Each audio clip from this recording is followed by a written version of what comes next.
Hey, hey! It's actually something a little bit different this time, isn't it?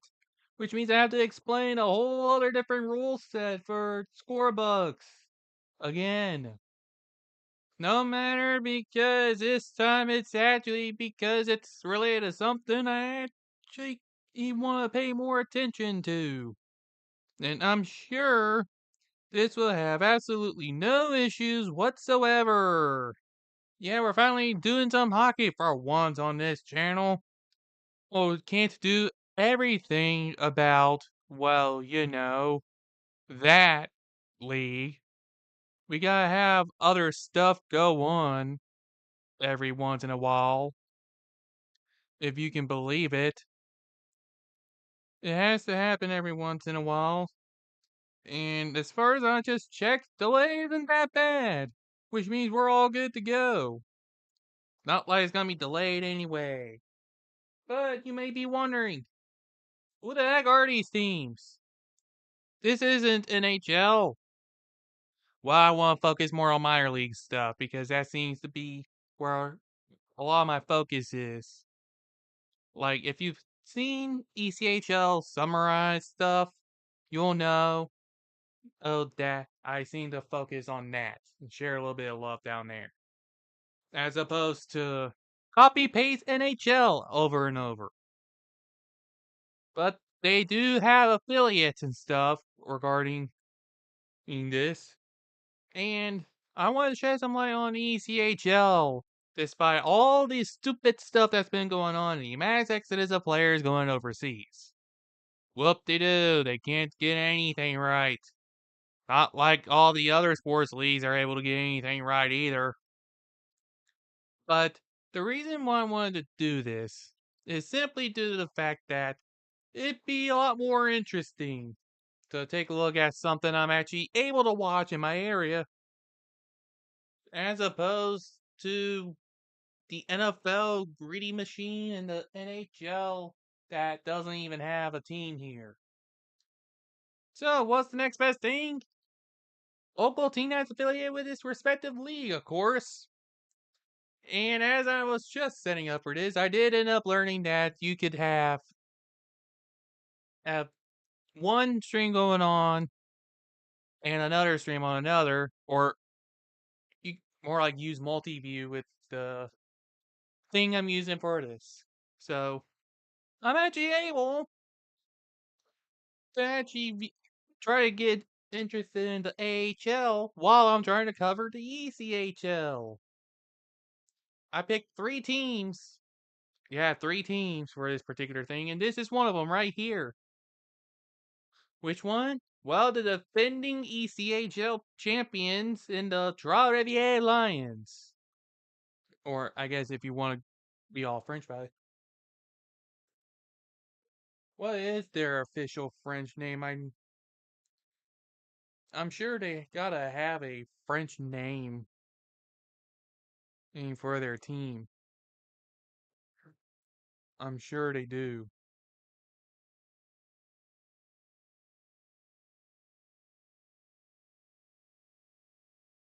Okay, here it is. It's Lions de Trois-Rivieres.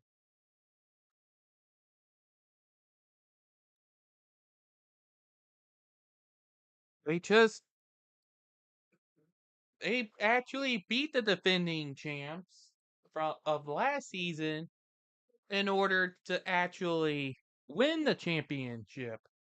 Funny enough, they're the funny enough, the Lions were the team to actually save everybody from a four-peat. Though that didn't mean that we didn't suffer through a three-peat.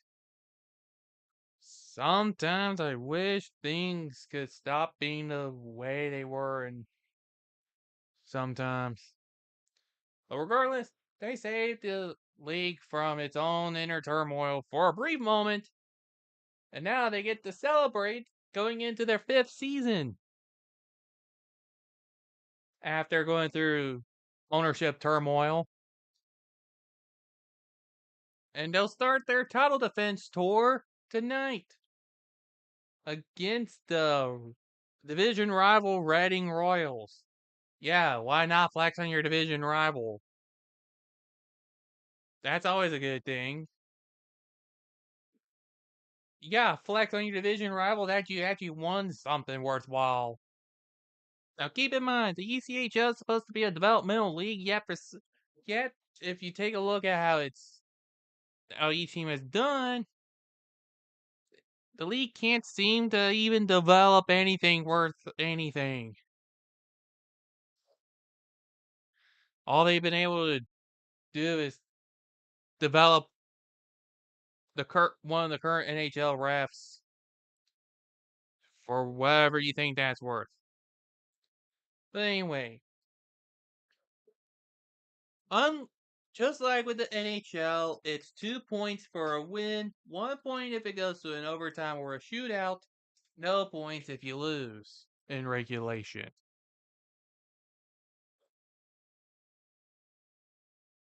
And with because I'm having to deal with French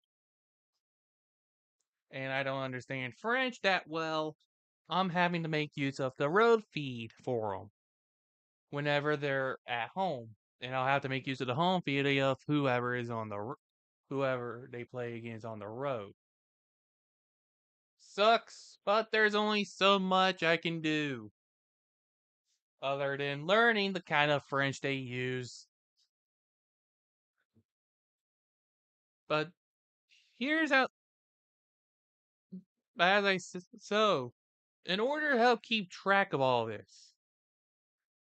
this right here is going to be the point total. Let's say, for example, they had 33 points going into this game. And based on their based on their wins and losses and how far each of those losses went, that would accumulate there. For those of you that are veterans, this here changes nothing. This is the goal. That's how many goals are scored by each side. The main difference is here, or between this and the NHL, is with the standings. Unlike the NHL, shootouts are counted as their own loss. Also, this here can be like 5 wins, 3 losses, 1 overtime, and 4 shootout. That can be an actual record.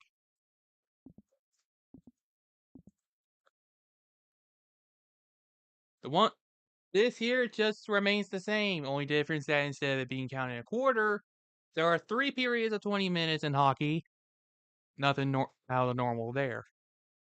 And these here, instead of indications of who has control over the puck, those are the number of players active on the ice, not including the goalie. The reason why I'm doing it this way is, let's say the Royals decide to pull their goalie with some time left on the clock. I can update that to where it says they have 6 players on the ice. Or if they get called for a penalty and they have to send a player to the penalty box, I can lower that to 4.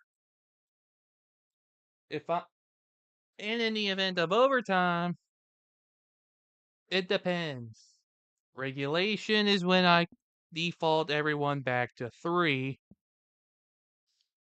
which is the lowest amount of players you can have on the ice at a time.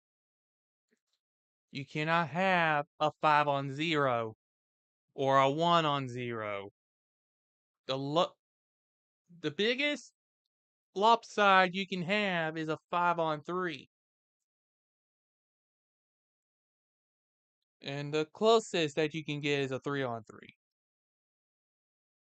In the in terms of regulation, if in terms of regular season itself, if a penalty is called in overtime, because it's 3-on-3, one player gets sent to the penalty box. The other team gets to start the next drop with 4 players. Once the penalty's over, both sides will play 4-on-4 till the next whistle. Unless it's a penalty that cannot be released until the next whistle. There are some like that. But it's usually case by case more times than not. So who knows what's gonna happen? Does that sound complicated enough to you guys? Sure hope it does. Because we're gonna probably be seeing a fair amount of penalties, most likely having to do with tripping or holding the stick. Whichever it is that ends up happening more often.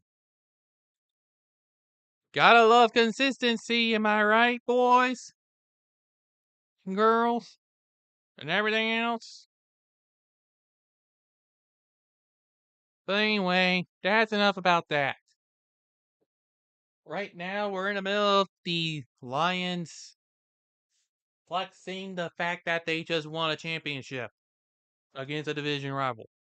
They're just flexing and flexing and flexing. You know the drill with that. It's all about flexing. Always about flexing. So we got the Lion. I'm going to be covering select games involving the Lions throughout the season. I'm also going to be covering select games about the Gargoyles, with the first one being tomorrow, where they're also going to be having a home opener. And conveniently enough, their home openers against Meisman.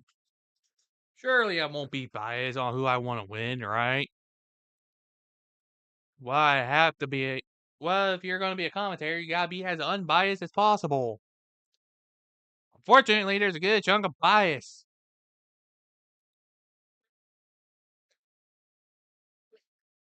I would take the time to go learn the player names, but let's be honest, they tend to be a revolving door. And always a revolving door.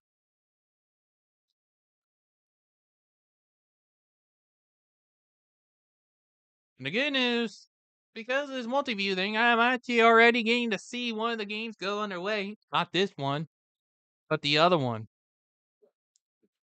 And I'm actually getting to watch some AHL hockey while we go through some ECHL goodness. And for the occasion, I did add an intermission and their respective goal things.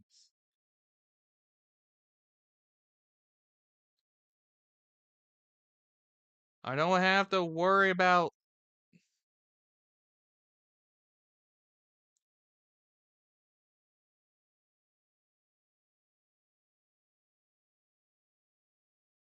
The only things I have to worry about are showcasing if there's been any scores by the Royals or the Lions.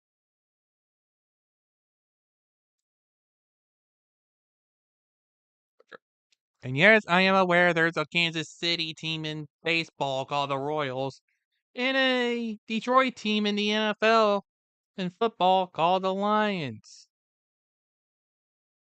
There are only so many team names to go around. And do you think these teams are really going to file lawsuits over a minor league? Do you really think that? Do you think minor league is going to have that much awareness? And speaking of NFL goodness, Joe Flacco actually managed to beat the Steelers for once in his life after his tenure in the Ravens.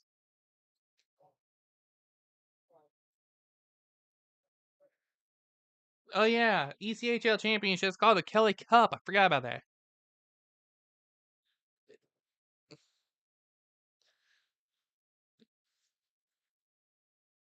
Call it a Coop Kelly.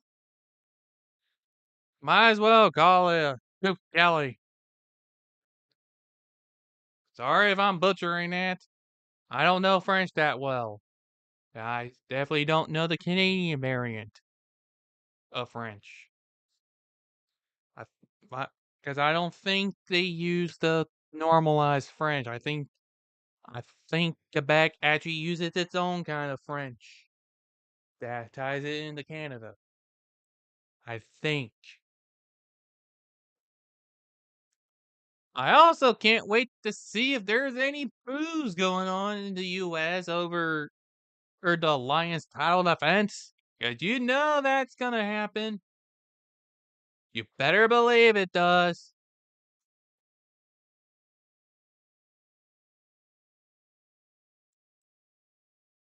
Did they have somebody trying to be the epic sax guy?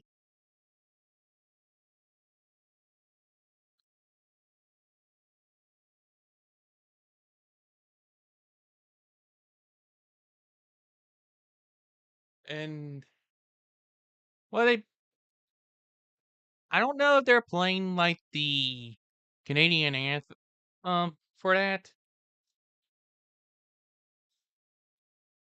but dude was dude was holding a sax, wearing sunglasses, moving around like he thought it was epic sax guy.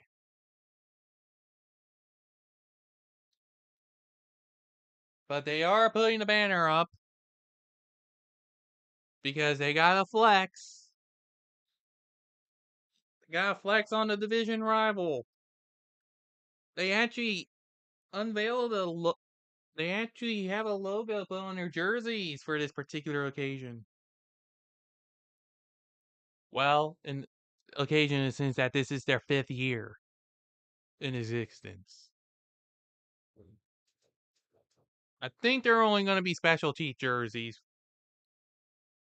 that they wear on given games.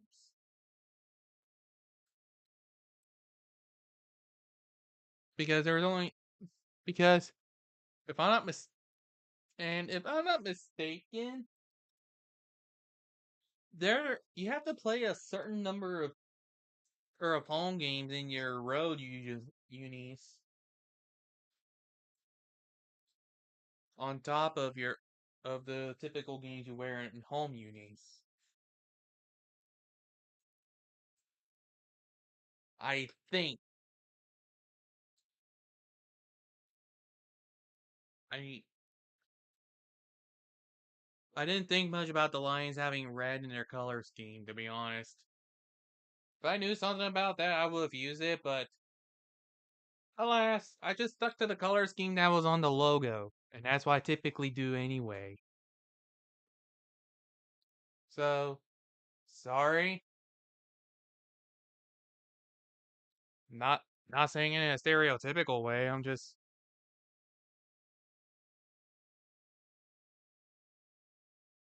don't have any good excuses to come up with for an apology.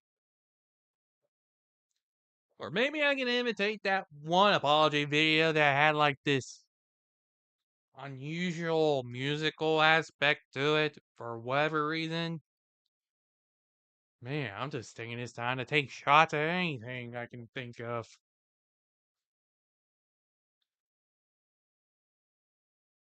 Just shows where my priorities are. Oh yeah, they're talking about Steam. I forgot. Streamlabs got Steam Shift now. I don't know what it does, but I ain't gonna check it out right at this moment because we got some hockey to watch. I think they're about to get on their way here in a little bit. They're just spending a little bit extra time to flex. That's all it is right now. They gotta flex and flex and flex and flex. Gotta flex those muscles. You know that? They always gotta. You always gotta flex them. When you win a championship, that's the status quo for the team. Now they're about to do the national anthem. They're doing. That's right, because the games in Canada, they gotta do the U.S. anthem first. Then they gotta do the Canadian anthem. That's the golden rule of sports. Forget about that. Oh yeah, that's right. Hey, there's some. I can use this opportunity to know some names. Like Rizzo and Victor Hatfield. Old. There with the Royals.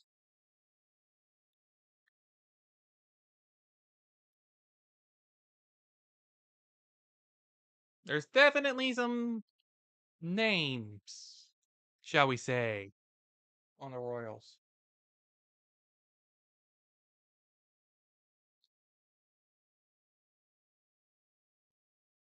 There's also Perret.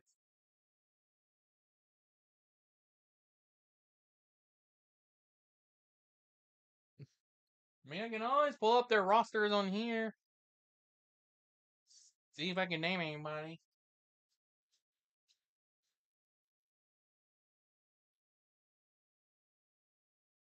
There's always something I can do.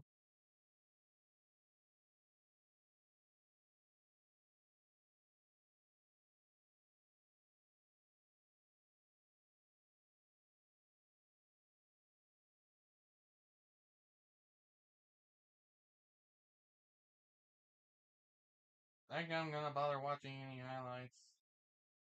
Oh yeah, the other team that I just the third team I decided on that already game came underway today is the Ghost Pirates. I should have selected that for the multi-view. Oh well, as long as I pay attention to when the Ghost Pirates play their next game, I'll be able to get one in before the month's out. I definitely won't be able to tune in tomorrow's edition.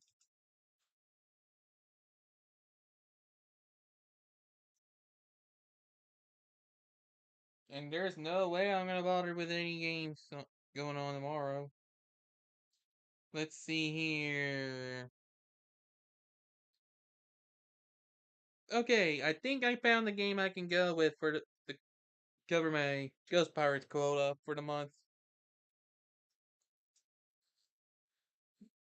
I can. They're gonna be at M. They're gonna be at M Market Arena on the 23rd, and I can have that. And I can have that be my quota.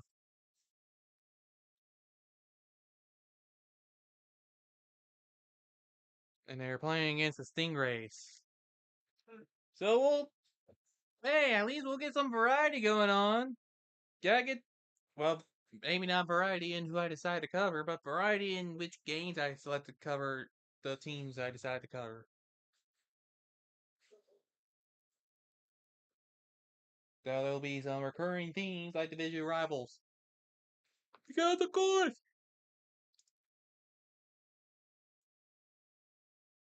Because when you're a division rival, well, when you're in a division of 7 or 8, you gotta play against everybody and their mother. Oh, they're revealing the starting lineup for the Lions.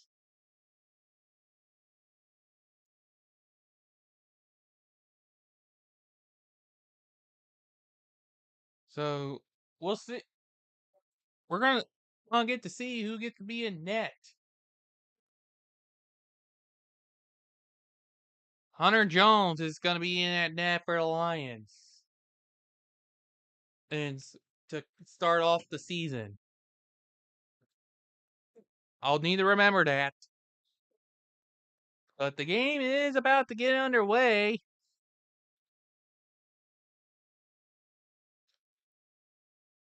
Hey, and looking at the AHL game I have going on right now, it's Penguins and the Wolfpack. But the puck has officially dropped. They're going back and forth here. Jeez, the Penguins are on a 5-on-3. Hey, but going back to this game,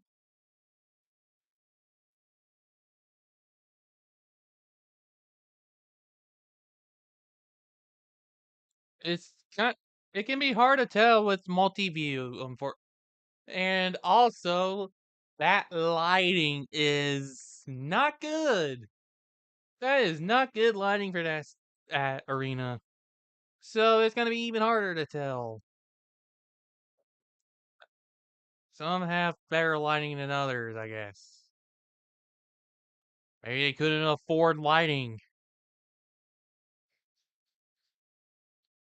Probably what it is. I'm talking about there in Trois-Rivieres.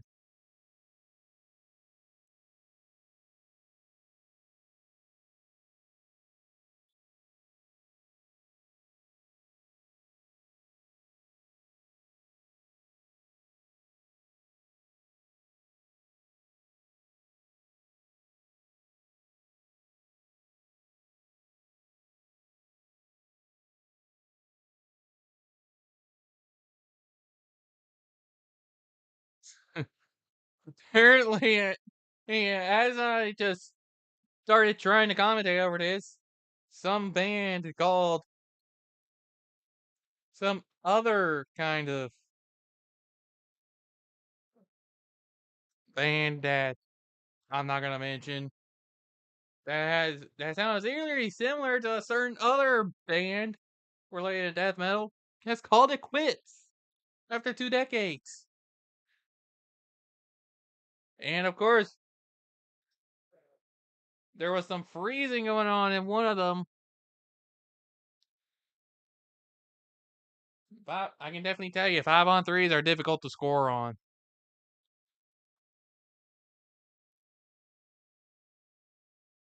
Now they're going to show replay.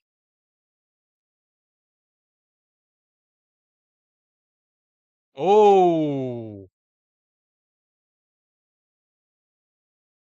so we're already, and yeah, they've already called a penalty against the Lions.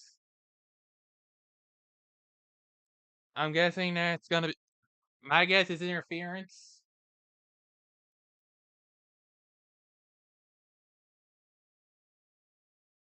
Probably be a good idea for me to make use of the ECHL app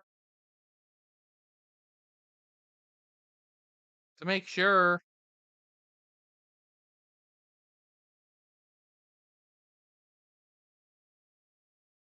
So the Royals are on an advantage right now. Yeah, interference on the goalkeeper to Tyler Highland.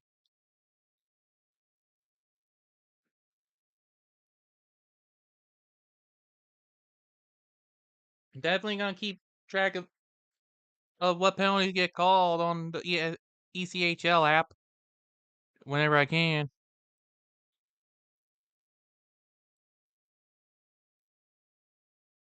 And it's back and there's a lot more back and forth going on here in hockey than there is in football.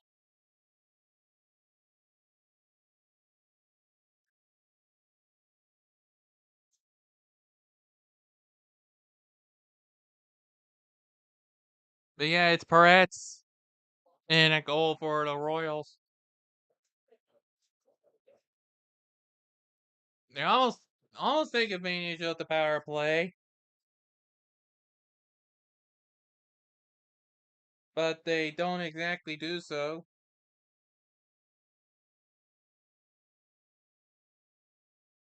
Wish I could add. I'm hoping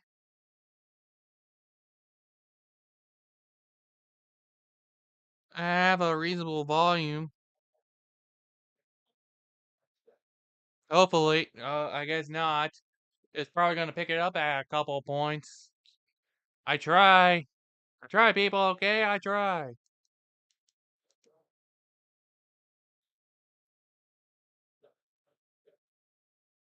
See, I try to get the right volume for all this.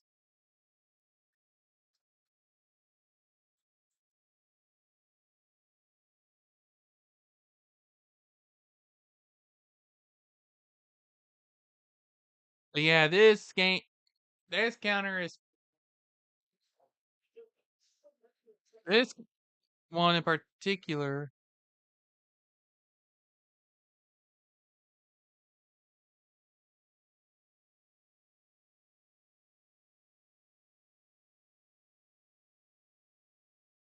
Oh, I can just zoom in on it.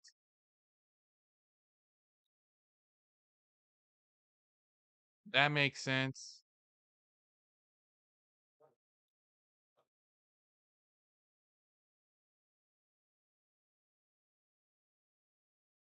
Let me try to refresh this a little bit. Try to refresh both of them to where.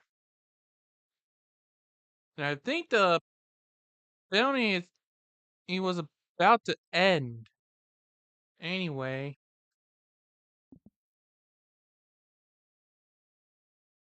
So it's not like so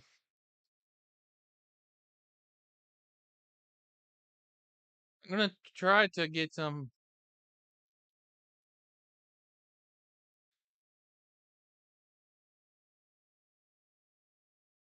I'm gonna do this, but it is gonna be a power play for the Lions now. And apparently the Penguins were the first to score against Hartford. And it was Kyle Haskins got called for tripping. I'm telling you, that's gonna be the main call they call all throughout the season. It's usually tripping, holding, slashing, or interference that they call often. Or holding the stick.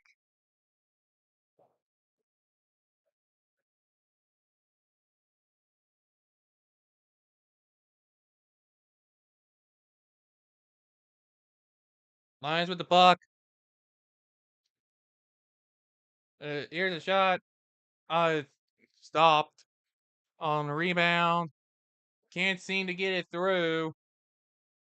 Once again on the rebound. Of course, they zoom in close on there.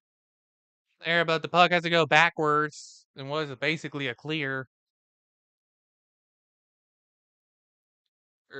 Not long. Lions regrouping, making an advance onwards. Puck goes around the back. Lions still in control of the puck. There's only so much I can do without a full list of names for me to go off of. Without having to look back and forth, back and forth, back and forth. Puck was once again cleared out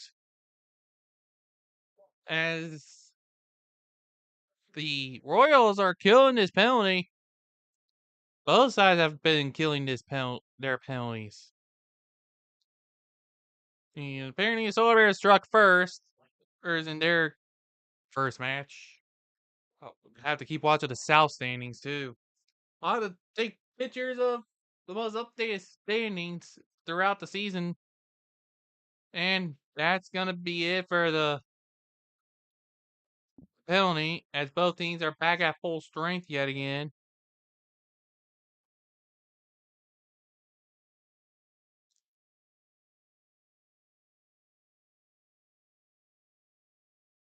And some loose back and forth issues with the Royals in possession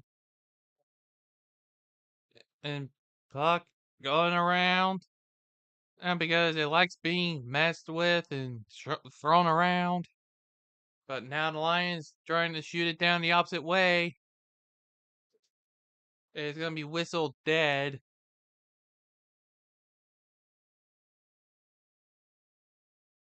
As they have, of course, every so often they call out an ice crew to do a little bit around the edges and stuff.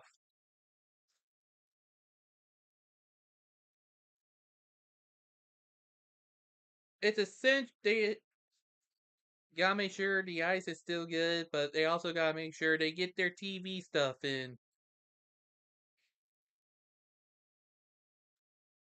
Or whatever, or get in whatever they need to do for like randomness, like a lookalike cam or something. Whoever came up with the idea to kiss cam is a stupid idiot. Sorry, I have to say it.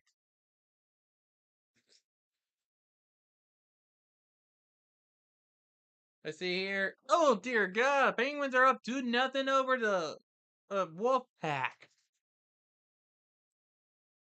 And it's only in the first period.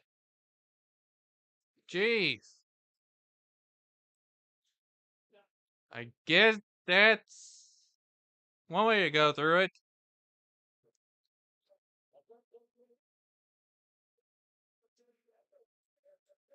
But yeah, the lighting's not all that good, so I kind of have to go full on this.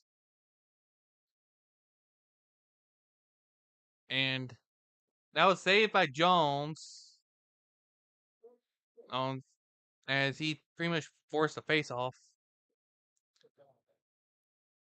The app feed is definitely faster than the live feed here. Thus comes with the several issues you deal with for live broadcasts on a streaming service that refuses to do anything to make its quality better to justify the price. Seriously, $30 a month for all sports, and that's your only option for a subscription? Where are you, ESPN? I ain't paying $30 a month for ESPN either. I'll do whatever I want about it. If I want to pay cheaper for maybe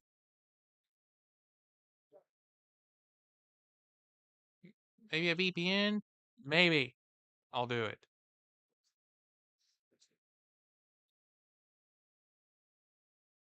But I ain't doing it.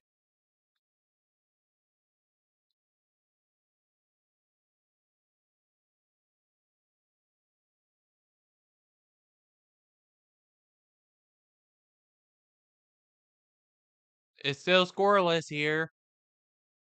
Nobody has yet to get it in the net.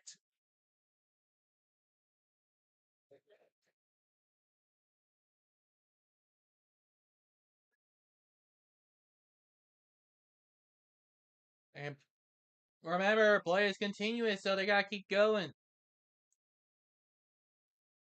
There's it's on play only ends when the whistle is blown.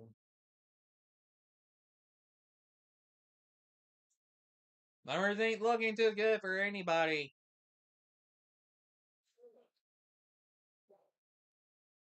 Nobody is able to, but everybody's trying to shake off that rust. Apparently, preseason wasn't enough to shake off any rust, even though really that's just a 2 game thing.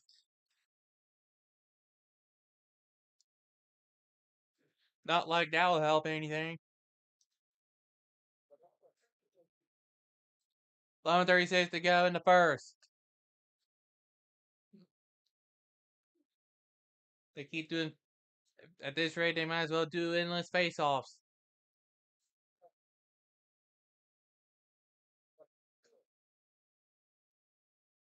Would be nice if we could actually have the feed be more in line. But alas, what can you do?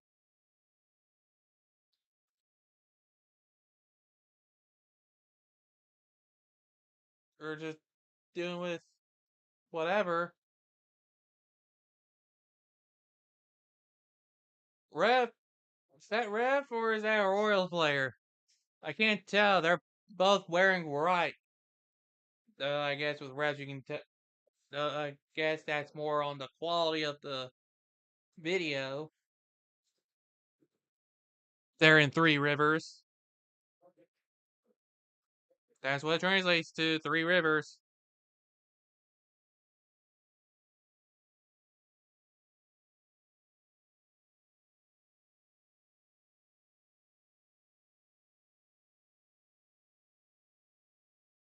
Time continues to climb down.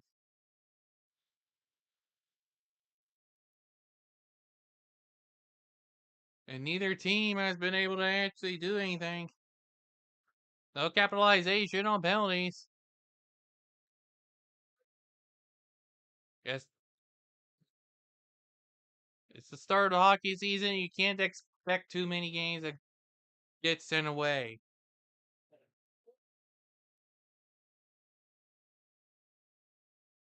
Lions moving the puck. Turned it over. More turnovers. And more turnovers. And now Royals are actually able to get into the Lions zone. Or have one bad pass and end up having to regroup again. That always works out. Or have another turnover to let the Lions actually do something with it. The shot is blocked. And now the Lions have to regroup. At this point, we're over halfway through. Royals advancing. Got in the Lions zone. And it's going.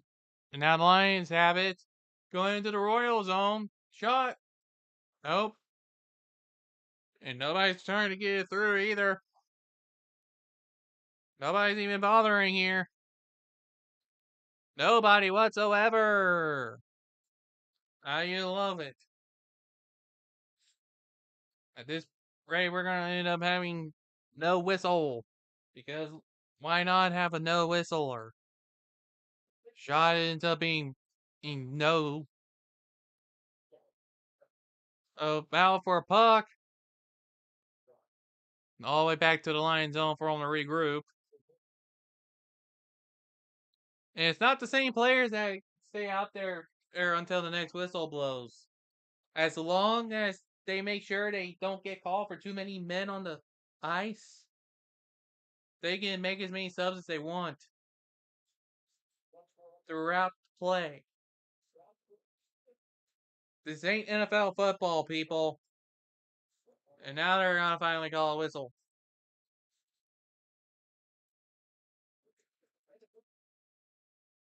Took them quite a while. Meanwhile, let's check in with Penguins and Wolfpack. No scoring change happened whatsoever. But there is a power play for the Wolfpack.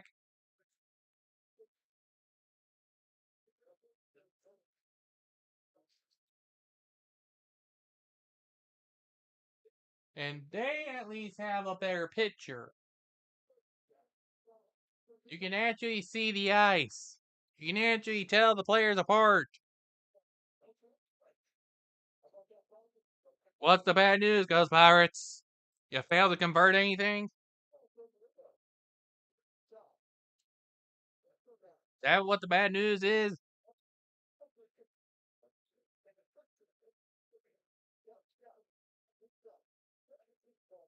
Undefeated.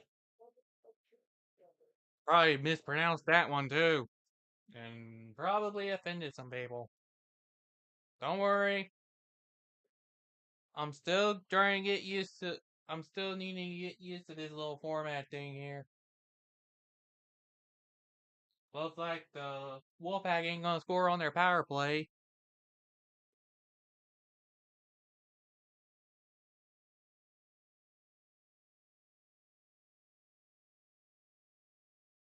And the face-off is gonna be in the Lion zone.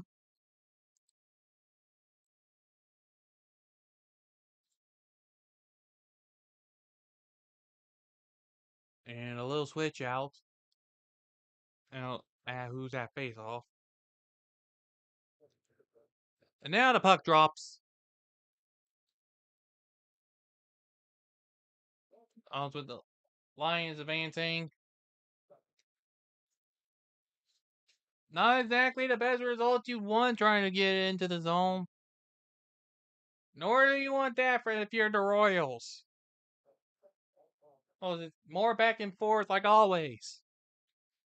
Hey, I'm sure if you would have given me a sheet or something, and with what I need to talk about, I probably would be able to do a better job. I'd probably do a better job if I was with a co-commentator with experience in doing this. Probably would have been able to add some better insights.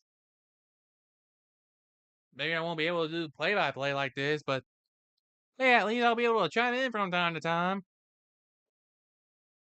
And actually be able to say what went right and what went wrong.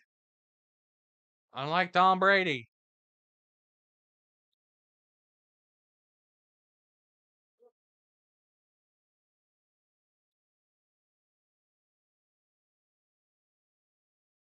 Now the Royals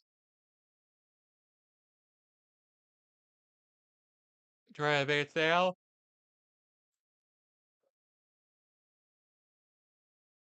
Didn't exactly go to plan. Or did it? No, it didn't exactly go to plan. And then the Royals don't have it. Or they not. On some defensive measures, there's not many shots on goal. And now it is a Orioles goal. Their the first blow goes to Redding, as that was Brandon Sagen who gets it. I'm probably once again mispronouncing things, but who cares? It's all about the fun of it all, right? First, Royals strike first in this game of in this season.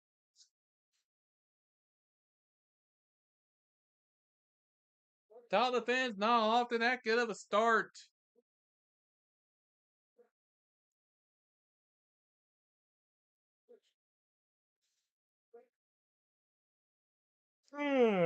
Jesus.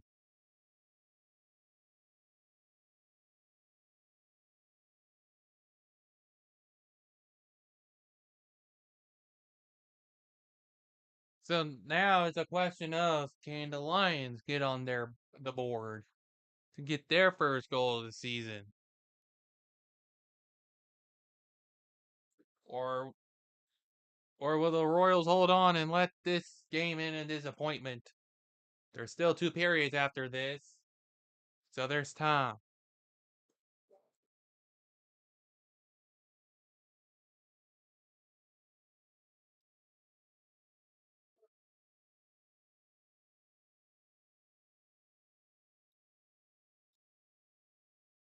Yeah, usually lockdown. So going to media timeouts and looking at the other game, Penguin leads 2-0 over the Wolfpack after 1 quarter. I mean, period. It's all right. They're in intermission. Definitely intermission.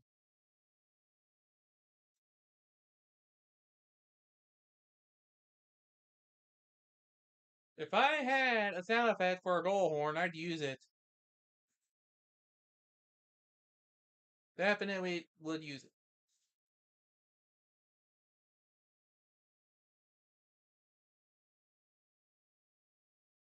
Just go saying, it's intermission time, it's intermission time. Yes, yes, yes, definitely intermission time.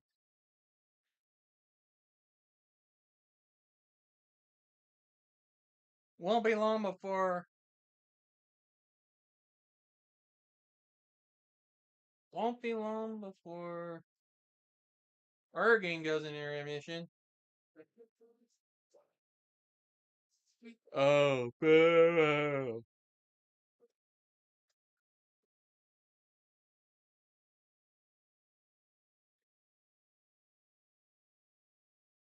And we are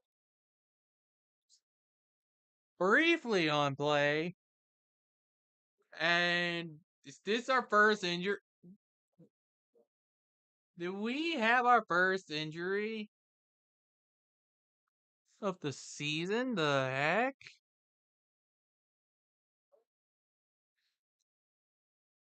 Um,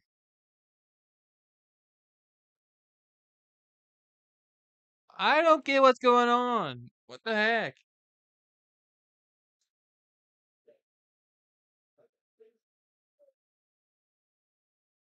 So,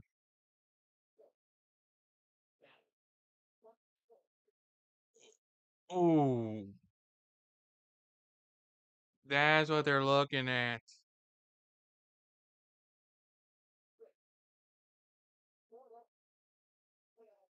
Oh,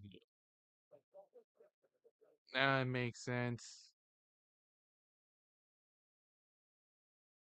He had to be escorted off because thanks to a trainer.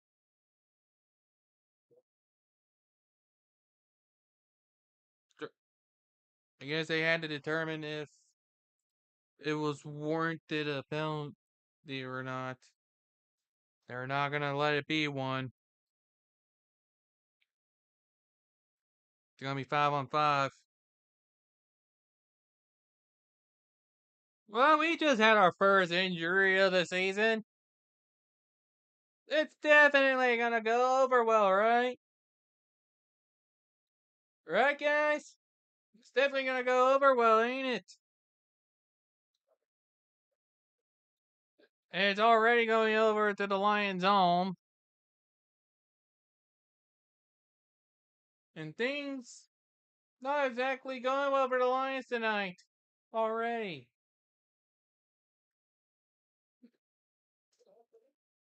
Uh, Well, there's another. That's another goal for the Royals.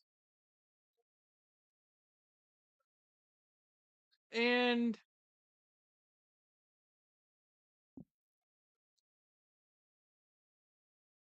looking at the replay, let me. They're crediting it to Jordan Frasca, and I guess he got it away from one of the players on the Lions and just knocked it in. They're already up 2-0.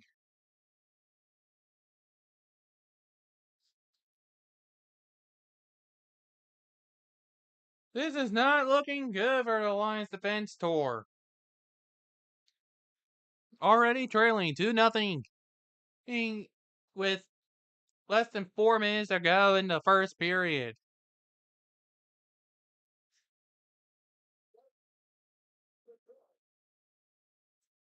Not exactly how you want to open off your season.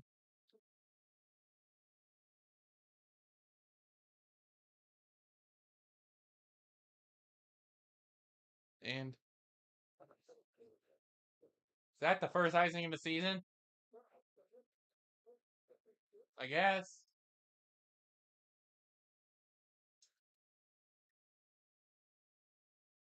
I'm guessing it is.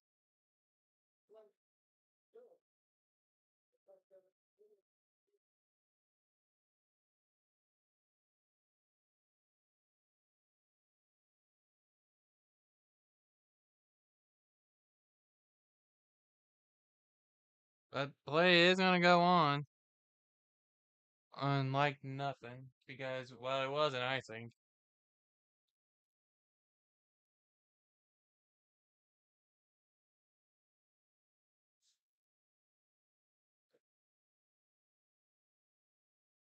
And play goes on. As time runs out. And running out. Oh, come on! Come on, you got the Sagan fire stick. Do you mean keep doing this every time? I'm probably gonna have to disable screensaver. I'm tempted to. I'm probably gonna have to disable screensaver on this thing if that's how you're gonna do it.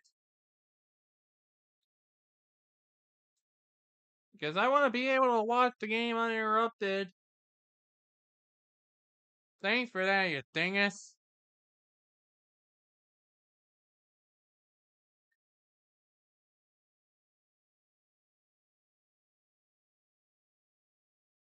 I'll make sure to take care of those settings before tomorrow.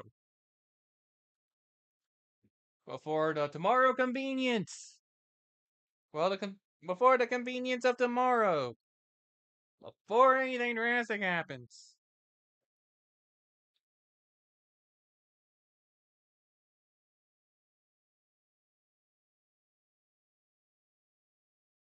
And clock does stop as there's extracurricular. Gloves are off, and I think this is it too. And I think this is gonna count as a fight. They'll be sent to. They're gonna be.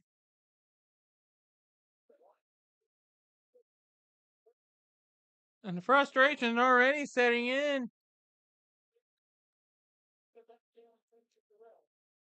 As those two are gonna end up being sent to the locker room early. It, because under fighting rules, because the way it works under fighting rules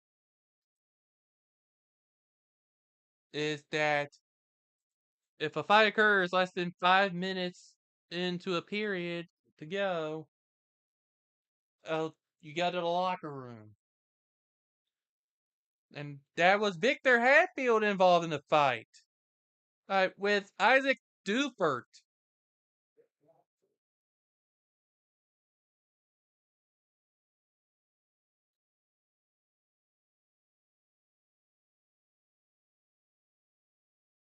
Not my first pick for. Not my first pick, but it's a pick.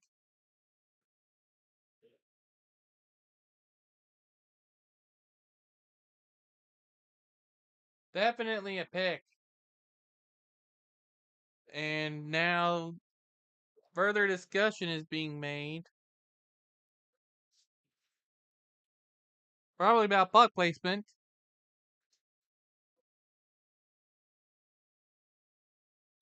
We've seen our first fight. That's an automatic 5. Just fighting is already 5 minutes by default.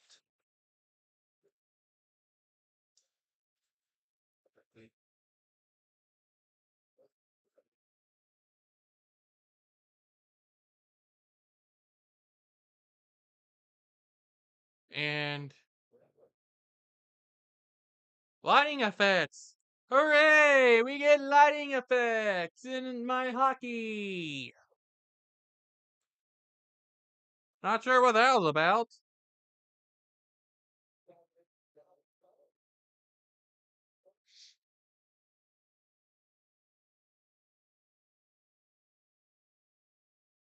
Should also mention, whenever there's a fight, it remains 5-on-5, and the players get released on the first whistle after the 5 minutes is up.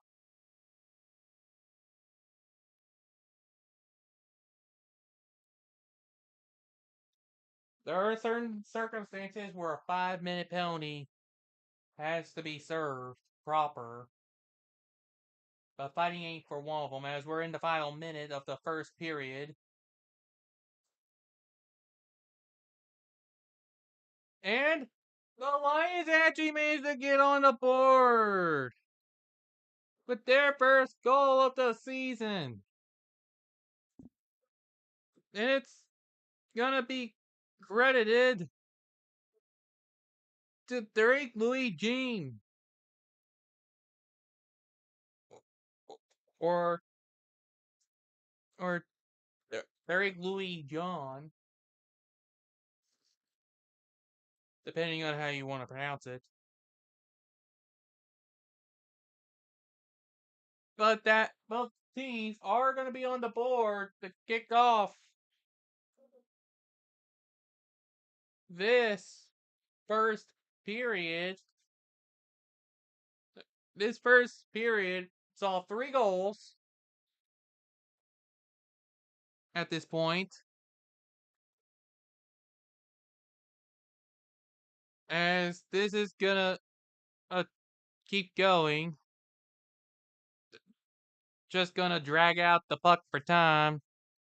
Maybe look to see if they can score again before the end. And that shot doesn't go through, as they're still fighting for it. Lions are able to not get it in. Royals stop it in time. They hold it off, and that's gonna do it for the first period. Royals lead 2-1 to kick things off.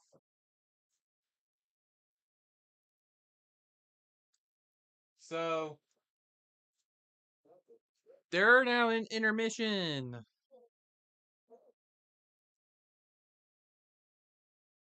Quit the game, ain't it?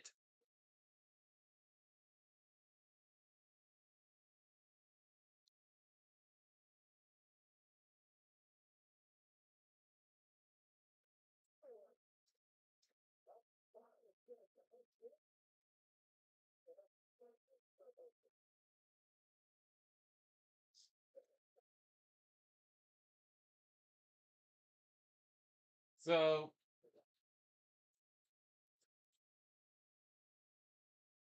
I guess I should flick it over to the other one. I think I got a reasonable volume. I think.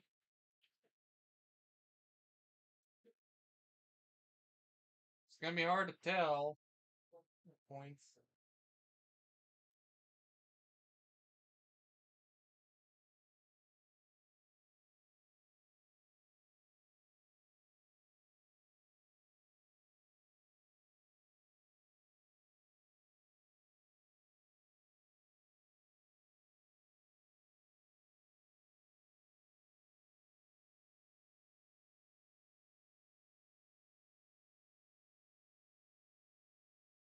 So I wonder.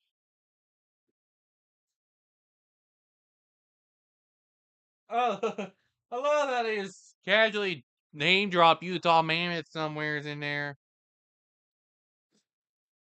Yeah. Hey guys, we know what the Utah Mammoth are. Or please come tune into our games. Come on, guys, what are you waiting for?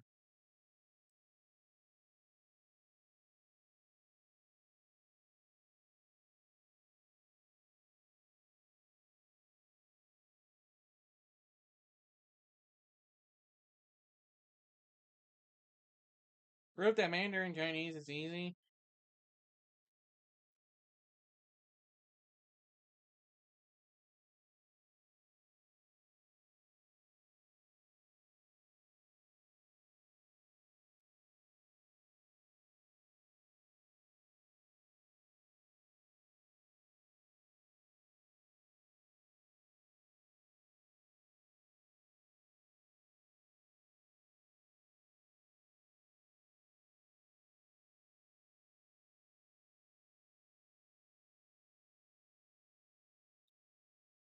And of course,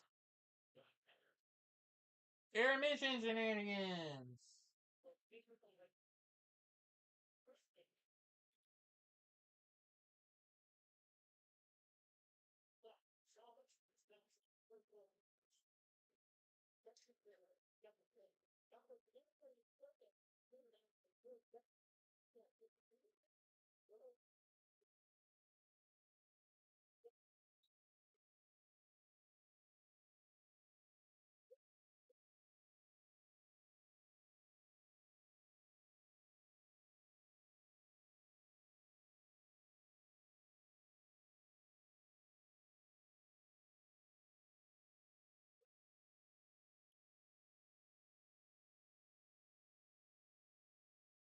Hey, someone found something saying proof Mandarin Chinese is easy.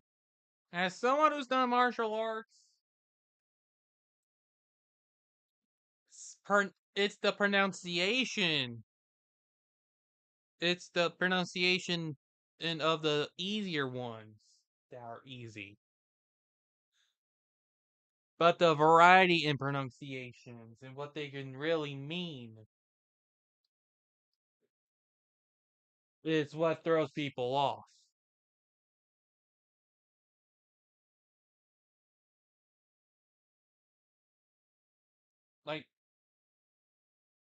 Like, you can count from 1 to 10 just fine. You can count,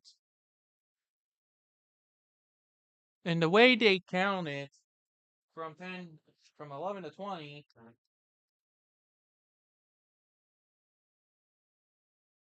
it's pretty normal. Just handled fine. And by the way, it the counting is still fine all the way up to about maybe 99, because you can count all the way. You can count all the way to 99 just fine. Because the way the numbers are pronounced, you have your typical 1 through 10, E, R, sun, soot, rule, L, G, blah, diol, sh. But every time you go from 10 to 20 to 20 to 30, you take that last one you just said and put it before, like sh, E, or when you get like the 20, R, sure, like R, sure, E kind of thing. There's actual layers to it, people. Stop thinking that, hey, I can pull this off no problem, only to find out that you really can't because for some reason you ended up learning it the wrong way. You have to learn it from the context of which you're learning it for. If you want to learn the language outright, you gotta learn all the layers and layers and layers. All the all the stuff I had to learn is more to do with the context of that I'm actually learning techniques. I'm actually learning how to count. Learning in the purpose of that martial art.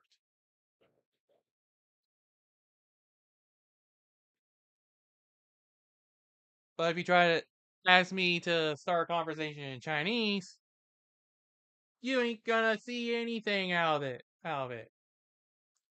You're better off finding an actual tutor who knows what they're doing.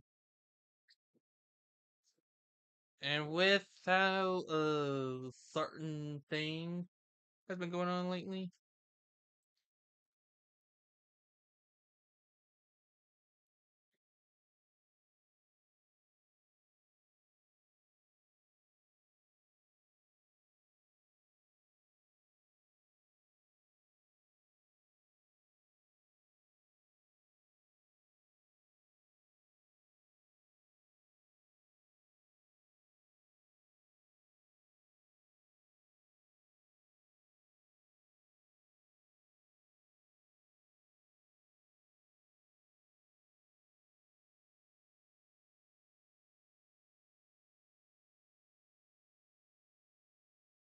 it can be easy if you just want to know simple words to impress people.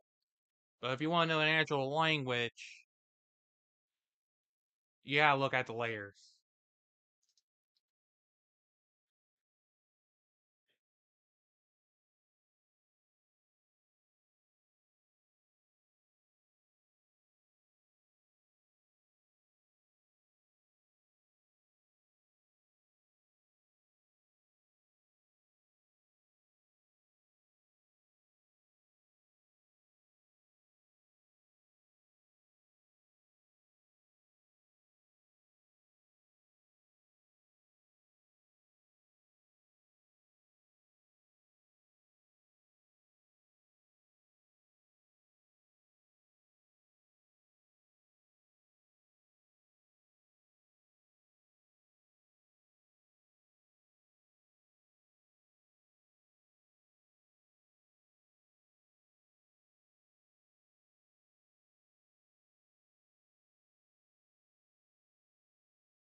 And by the way, hey, I'm still tuning into that AHL one. They're definitely pushing and shoving. Now, nothing's really changed.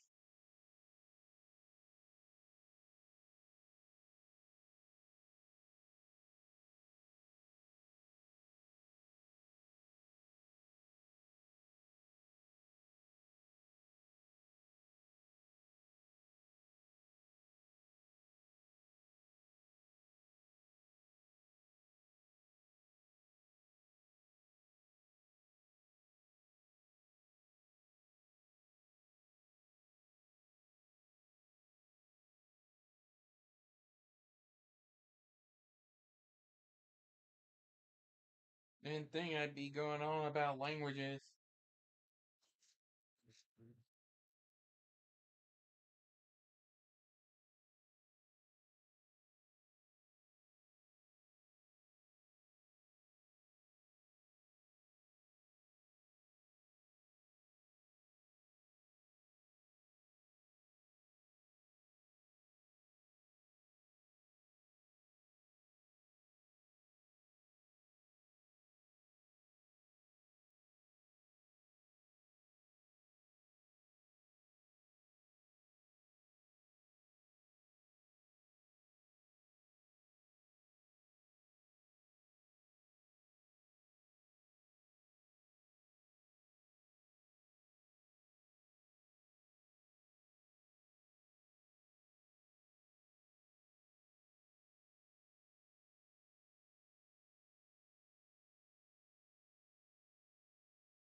I don't get why people think that, oh, hey, look, I managed to learn a few words. It's actually easy to learn how to speak the language.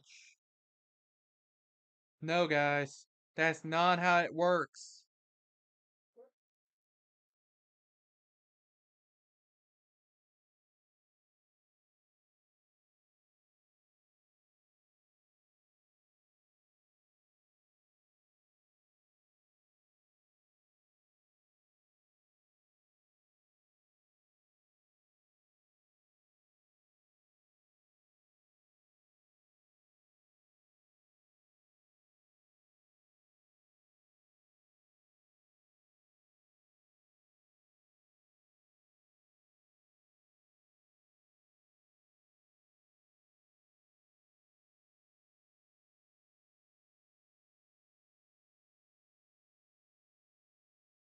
And they're still going and going.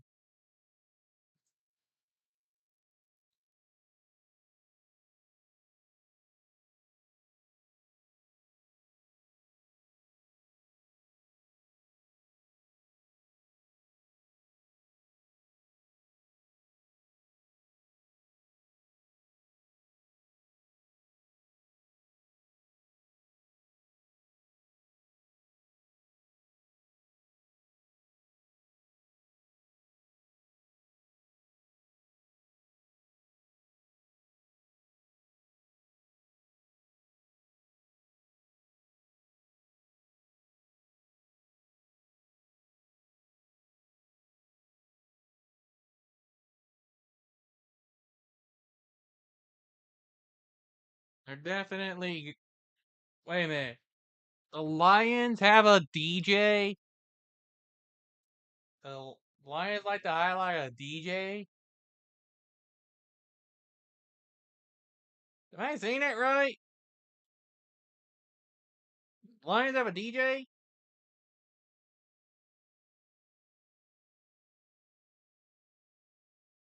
I mean, granted, you need to have a someone to actually.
Uh, last thing I expected was for him to showcase a full-blown DJ.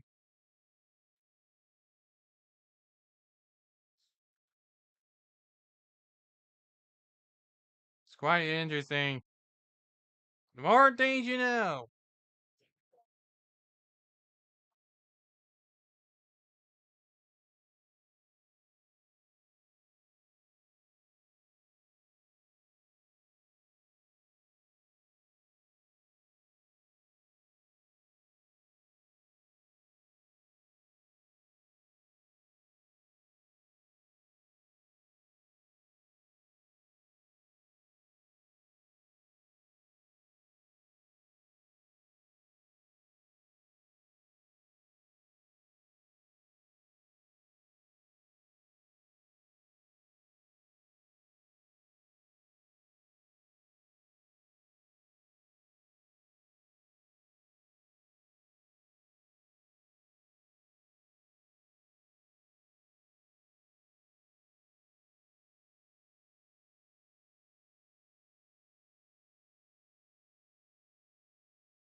Apparently, the Penguins managed to score their third goal of the game as we're about to actually leave the intermission, and I need to update this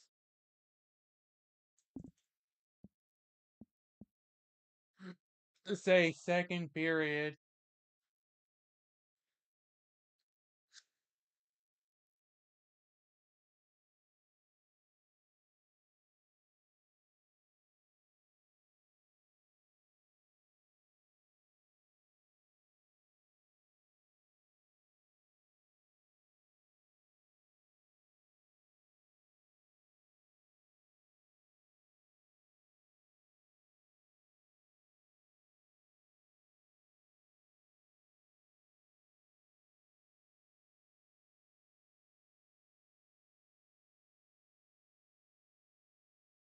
So, I guess that means I should probably start fixing it back over here.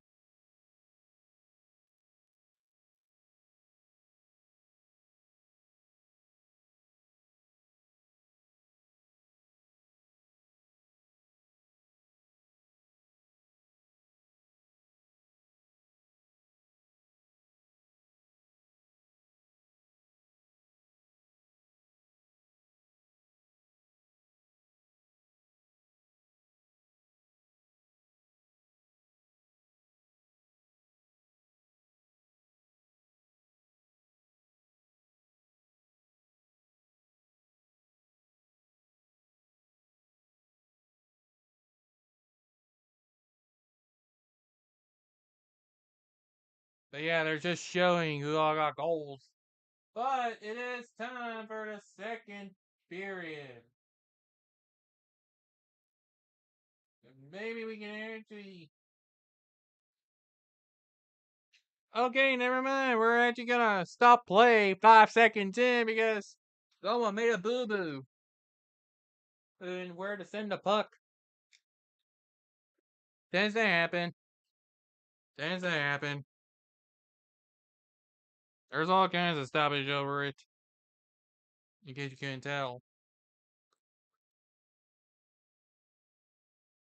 I will say that I've been liking how I'm using the more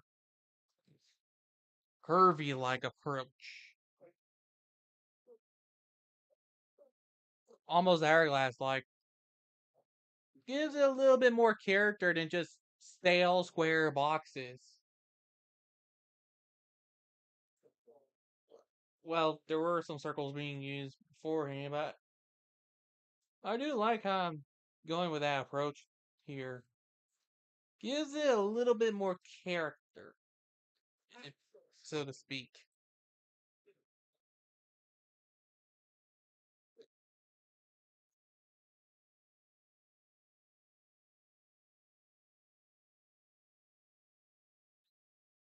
And they're back and forth goes on. It's back and forth, like always.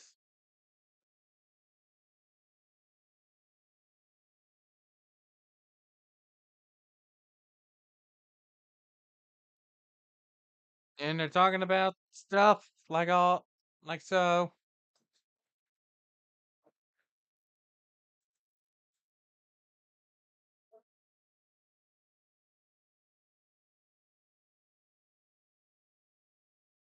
Orioles with the puck.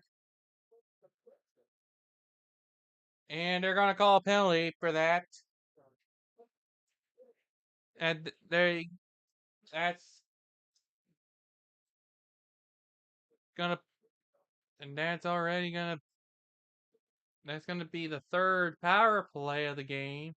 Second for the Royals.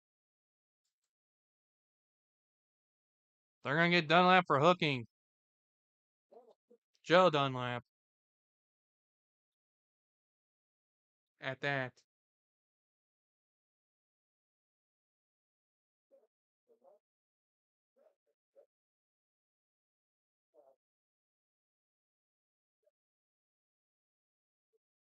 And there you show two people in the box, but remember, one of them is serving a 5 minute for fighting and can't come out until first whistle after 5 minutes is up. Also, under the current rules, they cannot get into a second fight or they'll be thrown out of the game.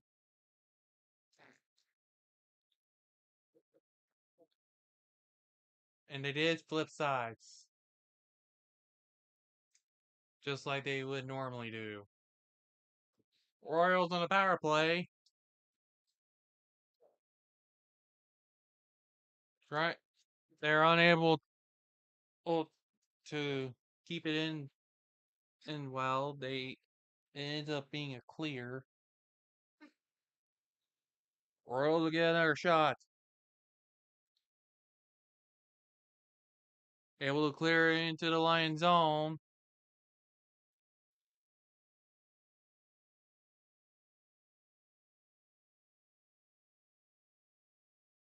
They're and they're gonna stop it.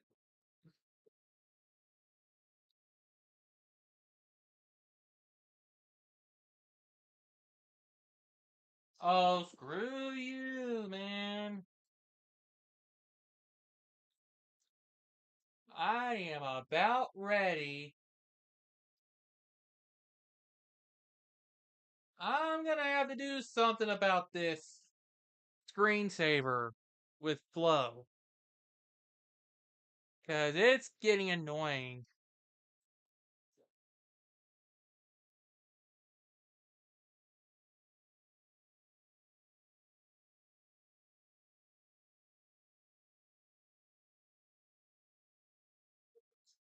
Really annoying, guys. Really annoying.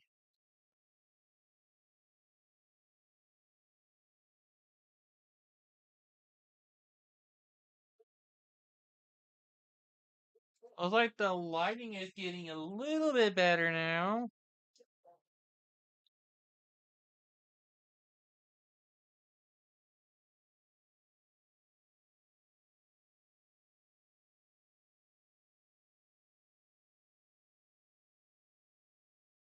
Not much time left on the power play. Royals trying to find an opening. Unable to find one there. Keep it in the line zone.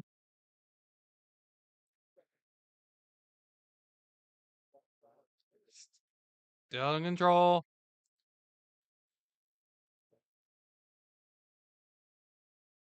It's shot in and it's a goal.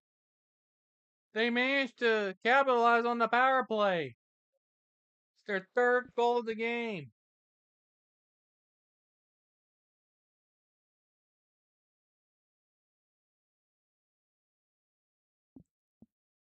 And that is going to count as a power play goal. So both teams are going to be back. So the Lions are going to be back at full strength.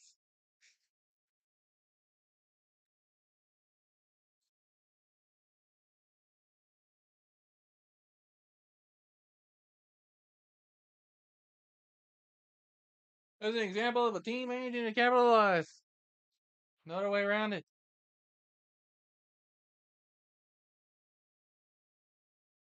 And flow is being flow. So now I can't see the game.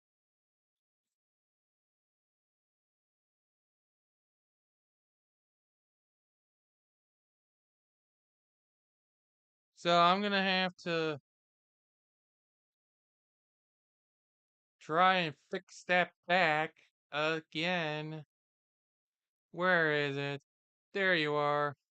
And I want the row feed for you. And it is still 3-0 Penguins favor over the Wolfpack.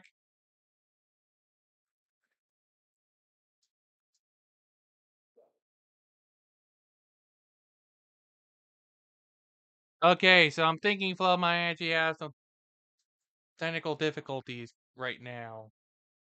Oh, no, it's back. Yay! That was not what I'd want out of a broadcast. Seriously though, you think they've had it fixed by now? Nope.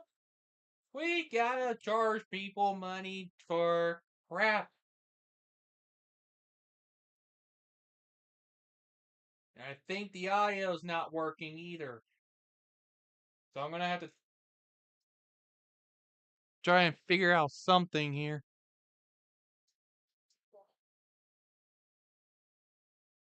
Oh, there's the audio.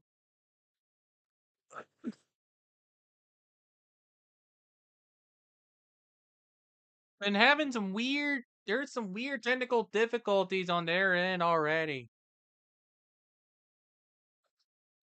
And more weird technical difficulties.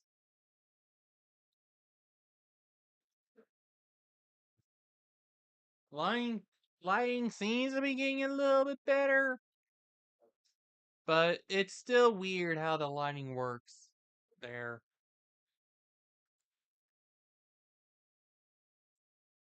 Unless there's like a certain roar or something.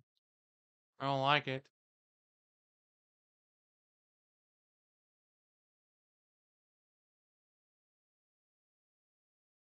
And that's an icing call. I should probably do some sort of little sing along thing that Bill Worth does. There's the icing call. That was really making things a little bit interesting. Like, there goes the icing.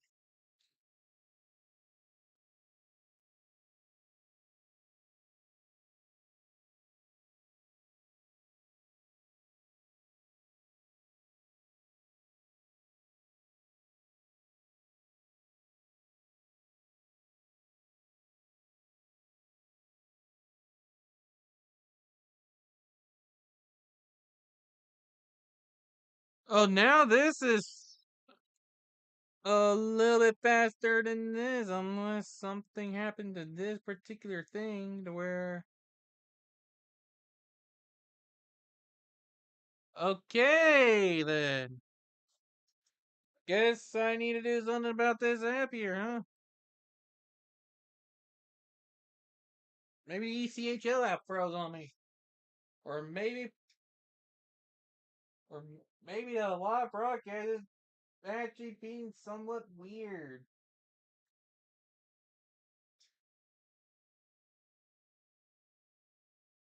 Yeah, it's definitely being weird.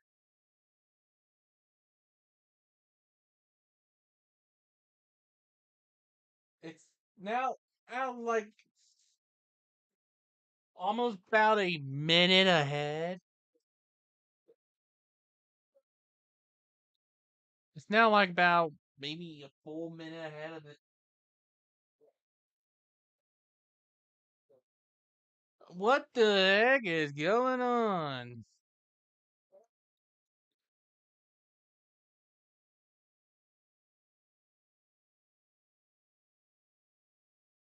There are some. This is one of the weirdest things.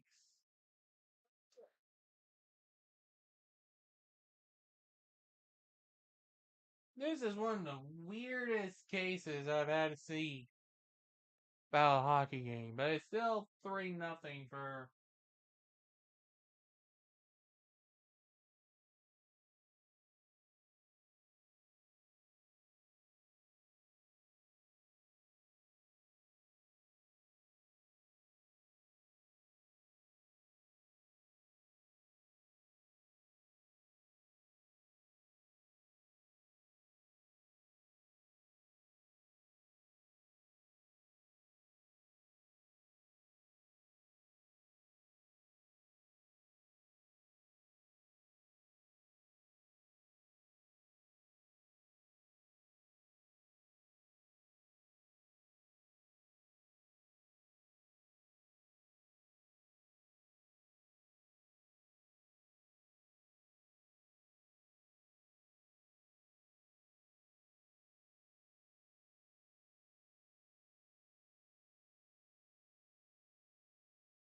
Oh yeah, this is back.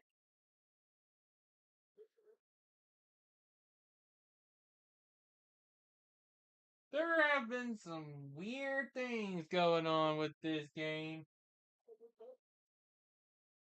Now it's much more in line together. Somewhat. This has been one of the weirdest experiences I've ever had with a hockey game.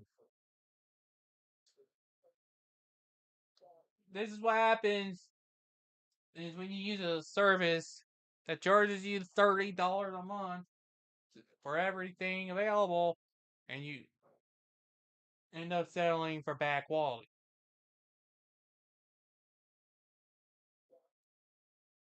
This is what happens for when this is the result of it.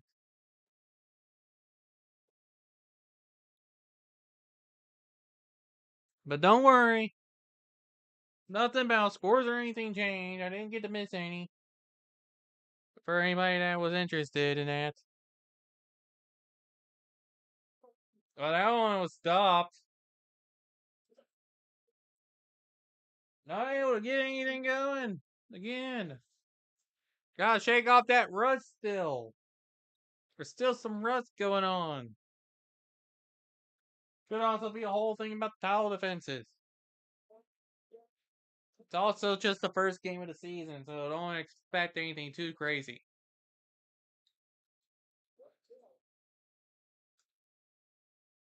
But I don't expect anything too crazy. I mean, don't expect me to go off.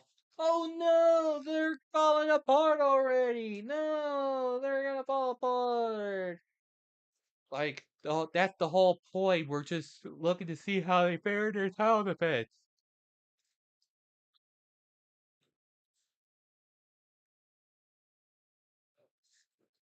And I think if I've seen how tiebreakers work in the ECHL, they got some whack ass tiebreakers that don't follow standard tradition. Did it? They're saying that's a goal? That is a goal. Huh.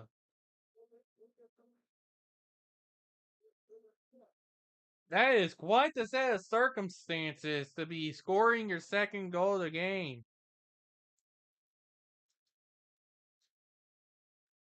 It's hard to tell based on picture, but I guess it went in. Igor Goronov. I'm probably mispronouncing that too. Igor got it. Igor with an E, not with an I. It's Igor with an E. So that is the second goal of the game for the Lions. It's back to a 1 point difference.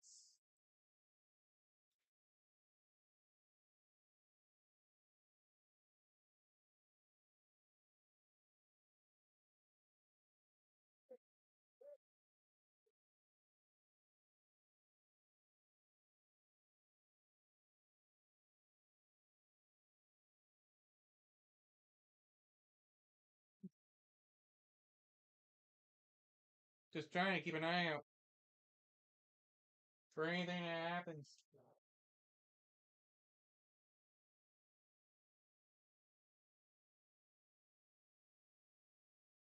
And like weirdness later, maybe we might have some consistency. Maybe. I'm having to press the button on this remote every so often. I'm gonna have to disable. I'm gonna have to figure something out about the.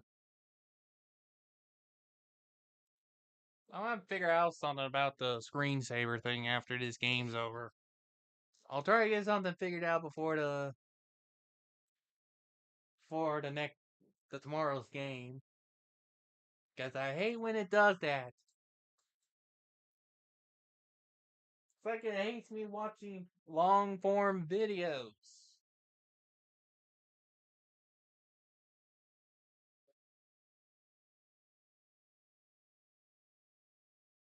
And we might have an injured player down again. This one seems to be for the Royals.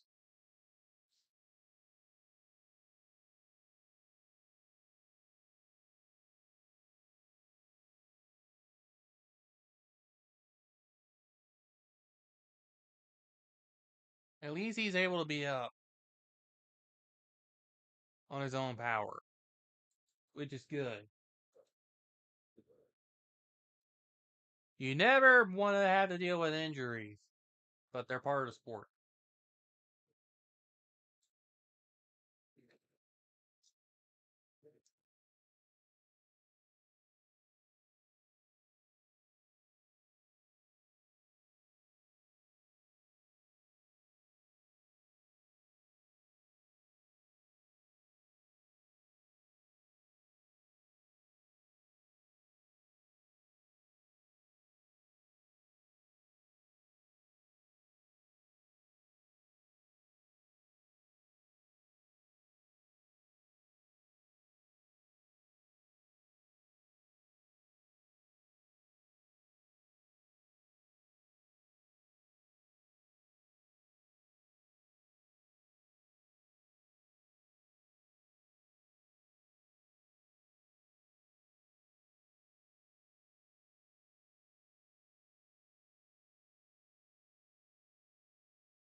Some good old back and forth action and back at it. Good old back and forth action. I'm saving my hockey theme stuff for tomorrow, since I'm more likely gonna need it then.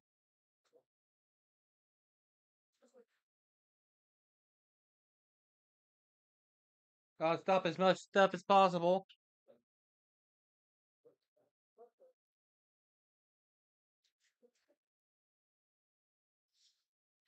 The Lions are trying to take whatever chances they can get, and that rebound's been denied.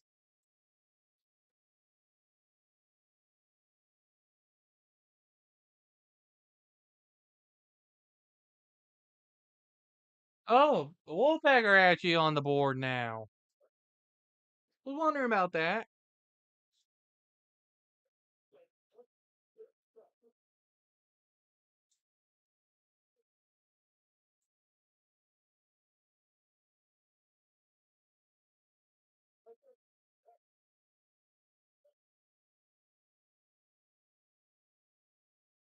So,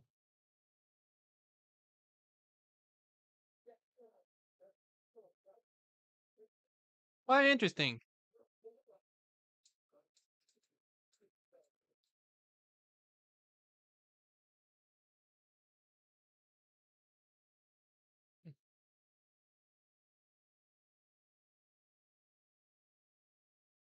And it's a and Hartford, well, the Wolfpack and the Penguins are about to go on intermissions.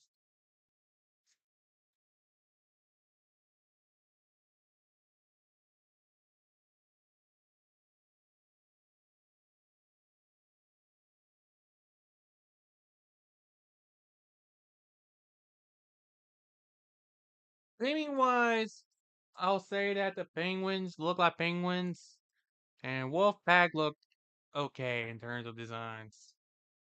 And that's with logos and jerseys.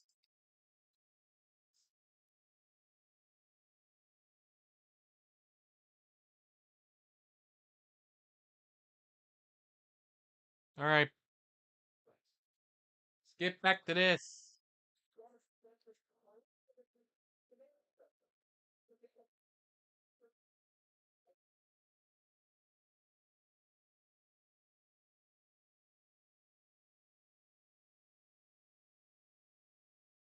And we get more crazy stuff going on with broadcast feeds. As the Royals are now advancing to the line zone, looking for some chances.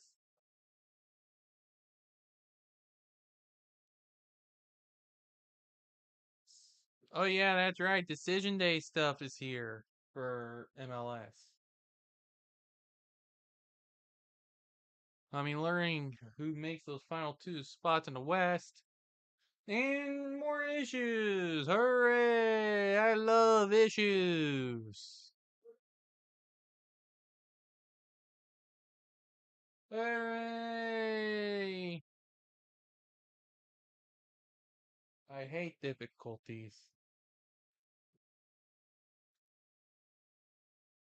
I really do. Kind of takes away from the game here. At least I'm actually able to commentate more because there's actually stuff going on. If you can believe it. Stuff is actually happening. Who'da thunk?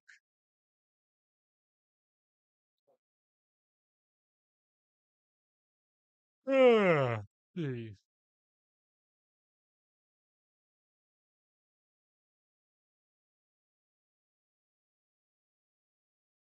They haven't called another penalty yet. But they probably will end up being another penalty at some point. Jeez, flash warning, guys. You gotta use them.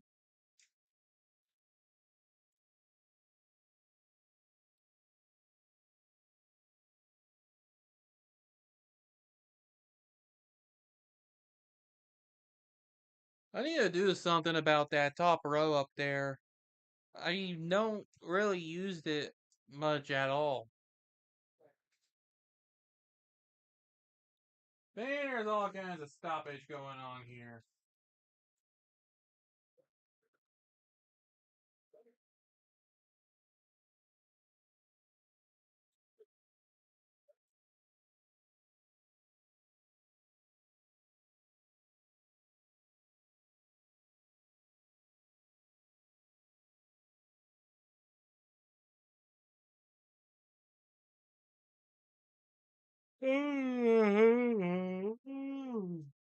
Jeez.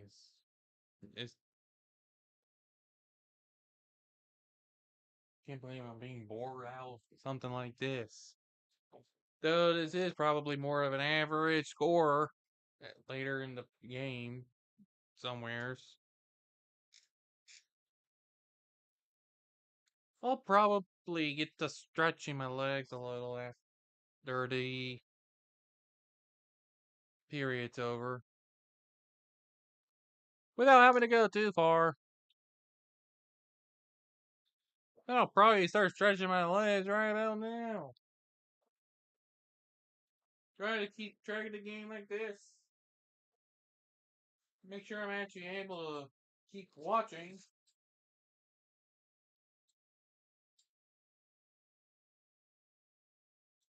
Trying to keep track.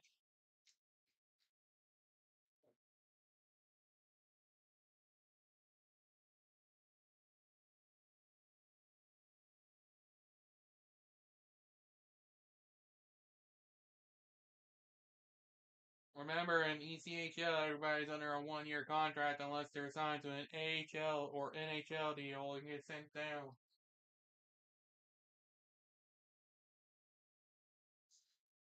That's something to keep in mind.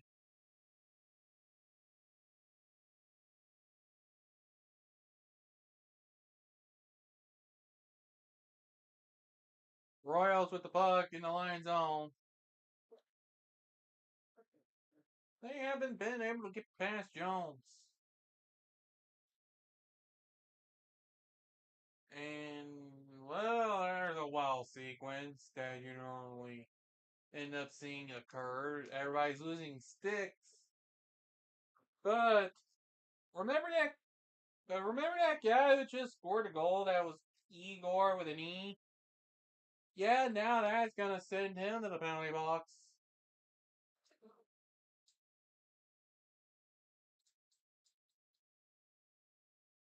And it's a roughing call.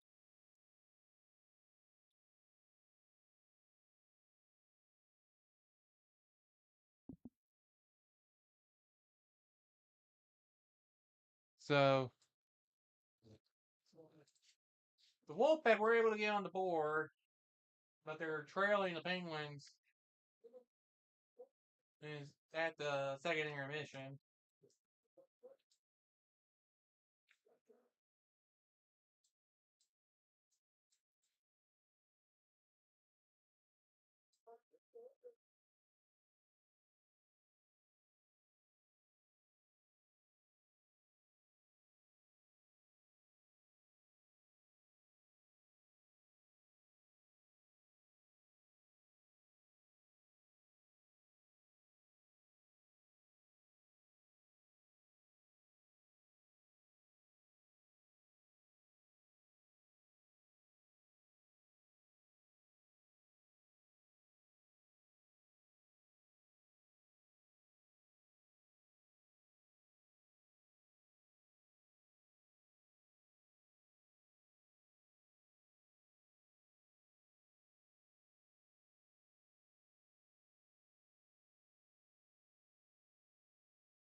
So see if there's any capitalizations going on.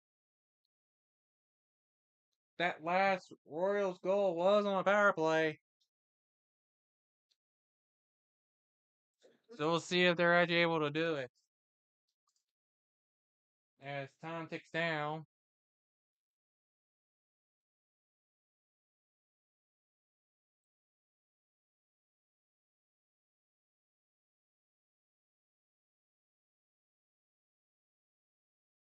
I mean, it's already hard to score on power plays. Be thankful you're not having to score on a 5-on-3. Because those are way more difficult to score on.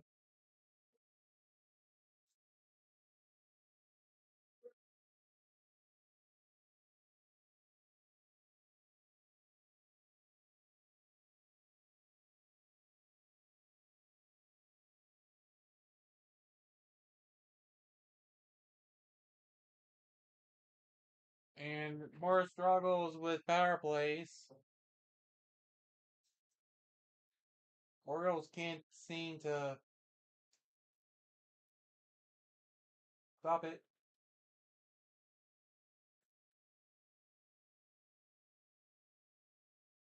And that's gonna do it for the power play. Lions are back out to full strength. As clock is stopped with 3:33 to go in the second period.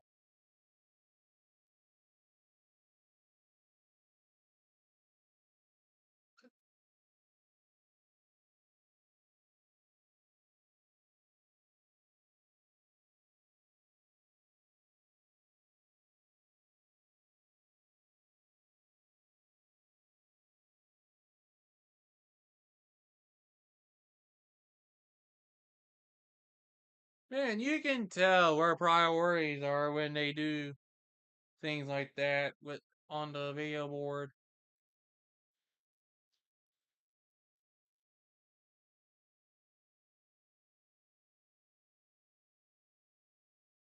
But as long as time is winding down,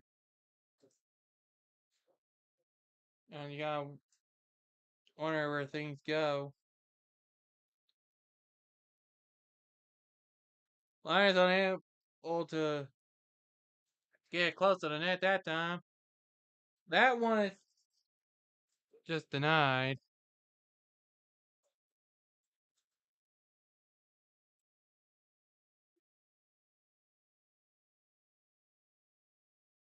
And remember, there's still one more period. Which means no, do not go for a riot. You be stupid. If you try to do that, you be stupid.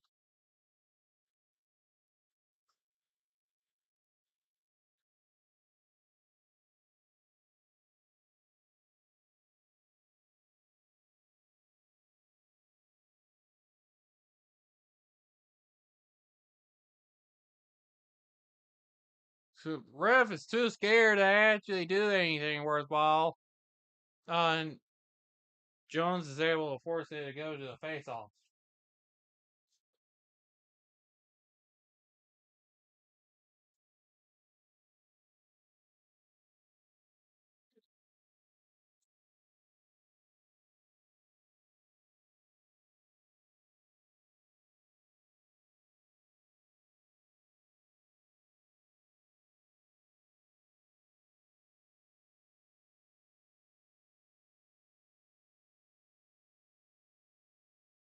Clock has already stopped again.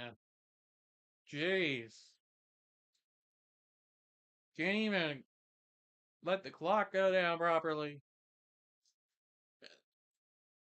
They're really trying to do light shows.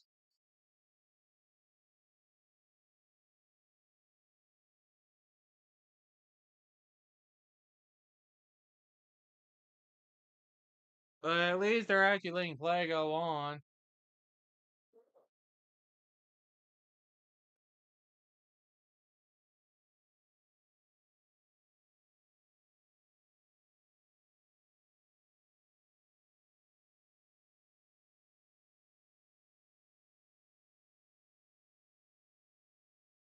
We'll see what kind of highlights I can actually secure if I wanted to.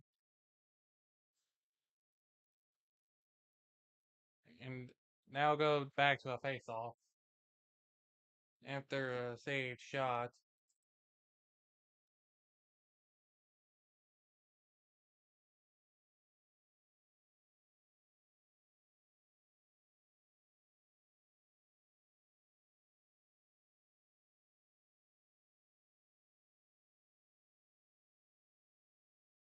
So yeah, you can clearly tell where the Lions' priorities are when it comes to how they handle entertainment.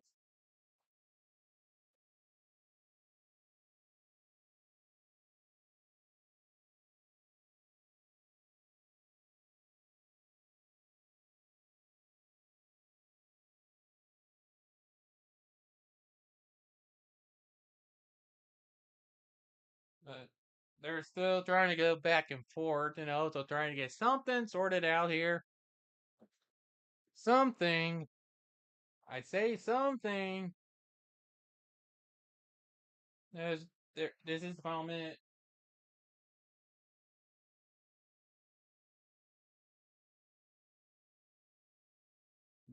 They're actually going to let this play out this time.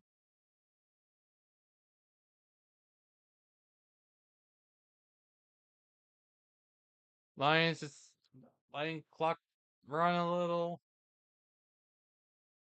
Trying to get down.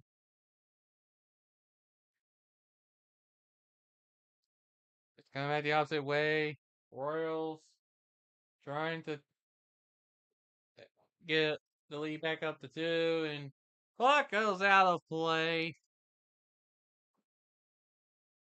That is not what tends to happen.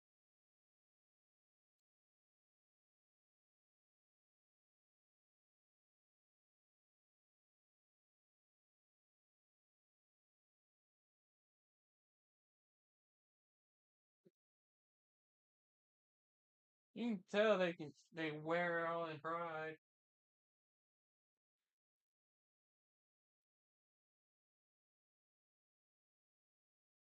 And final seconds. Lions looking to try to get a quick one out. And they're not going to be able to. That's going to do it for this second period.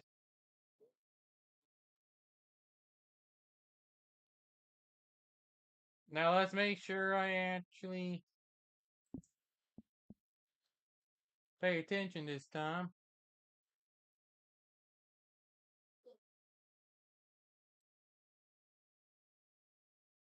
Now I need to take a quick little breather. We'll be back.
Hold on. Am I saying that right about the Lions mascot? It's a night. Does it not even look like a lion? It kind of is a lion, but what kind of lion is that? Did they try to go all in with a Florida lead look for him too?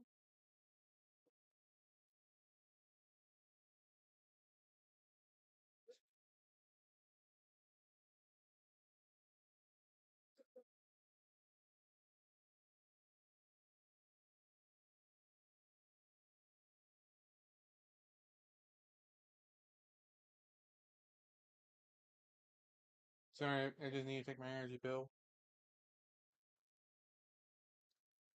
Don't worry, we're about to be back.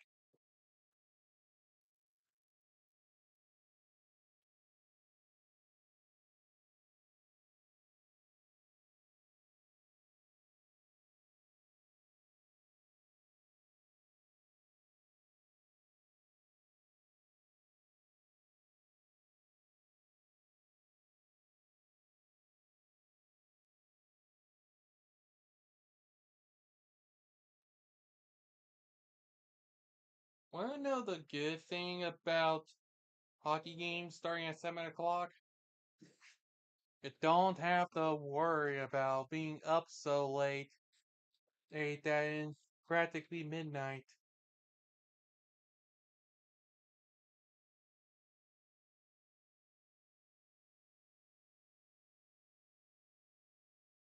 And and just in time for the start of the third period between Penguins and the Wolfpack. So I wonder how this is going to go for them. I'll probably be paying a little bit of attention to that while intermission is going on.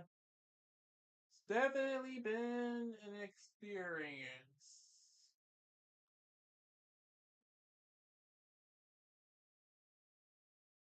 That's what this game really has been so far.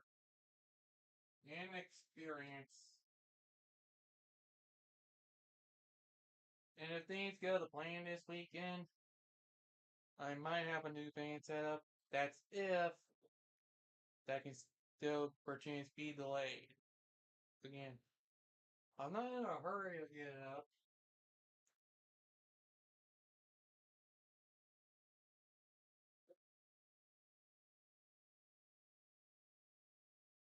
But I also don't want it to be a waste of money. Oh, jeez. Extracurricular Penguins Wolfpack. Jeez.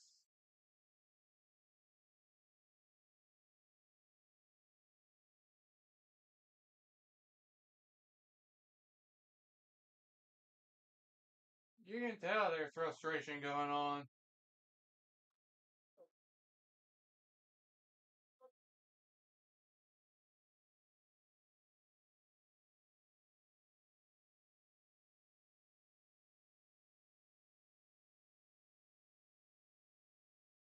Oh, yeah.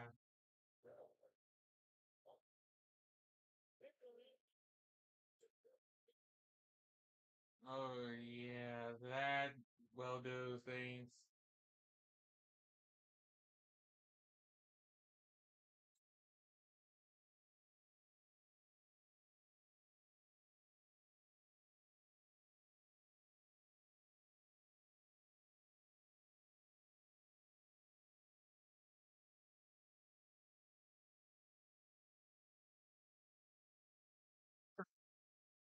These announcers for the Wolfpack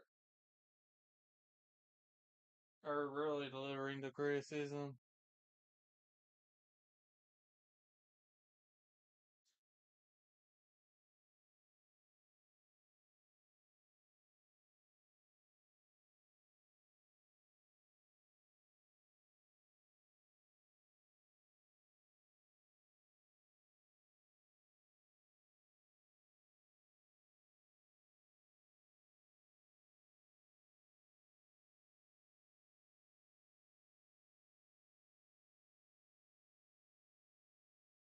Oh, yeah, apparently SmackDown's going on, and Ilya Dragunov finally makes a return.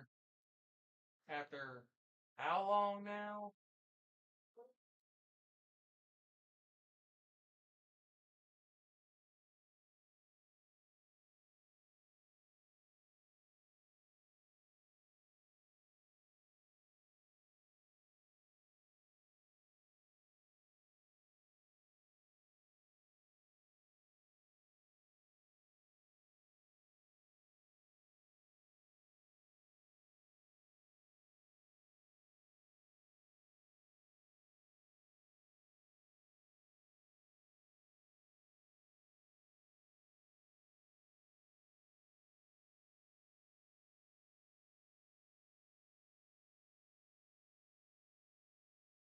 Man, sometimes you wish there were mics.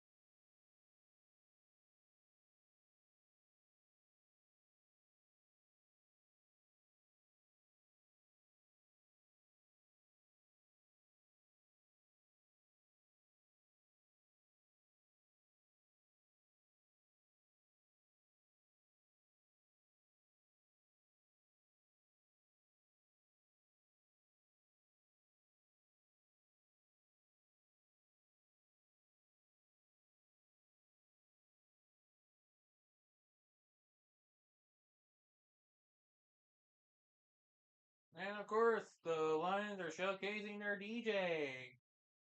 Because, of course, gotta showcase that DJ amidst all the silence and music and anything else that goes on.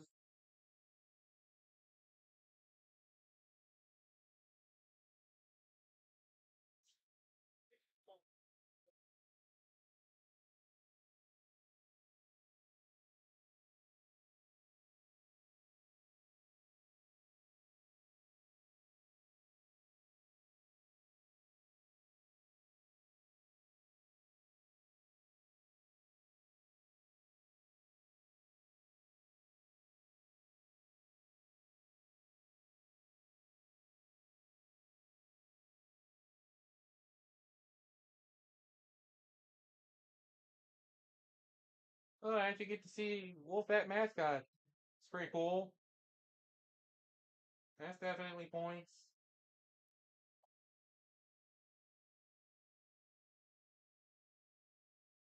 That'll help Wolfpack chances. Not those penalties, though.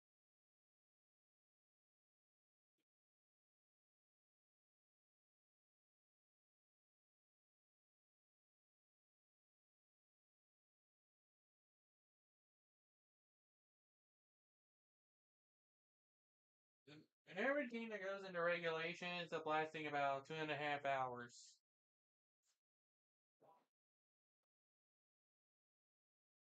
For both regular season and playoffs. An average game in the regular season that goes beyond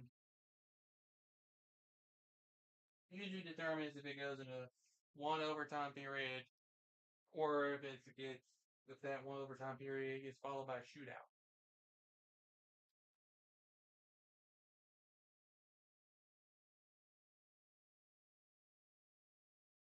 For playoff hockey, you usually see the game end after one or two overtime. You don't see it go any further than trip. You usually don't see a triple overtime or further on that kind of a basis. Is usually playoff hockey is usually settled within 1 2 overtime periods.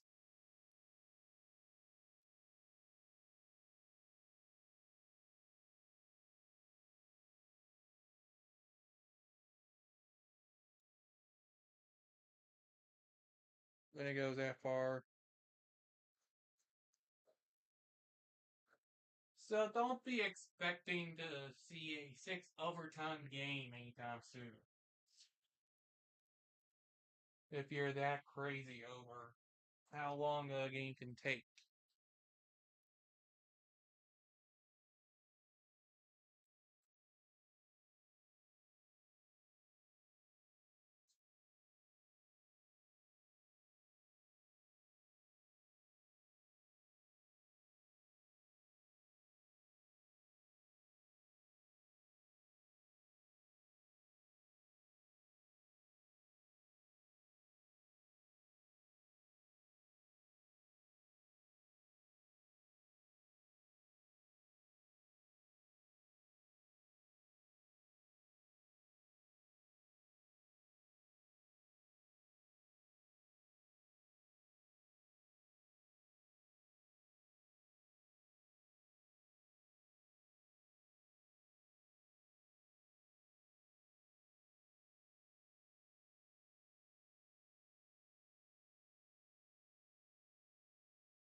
More showcasing of the DJ.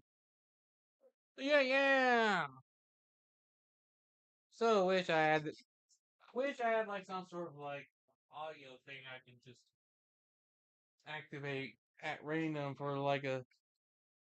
That's like a the James Hetfield, like the James Hetfield thing where he goes, "Yeah, girl." Wish I had like something like that, or like a sound bite, like "Yeah, girl."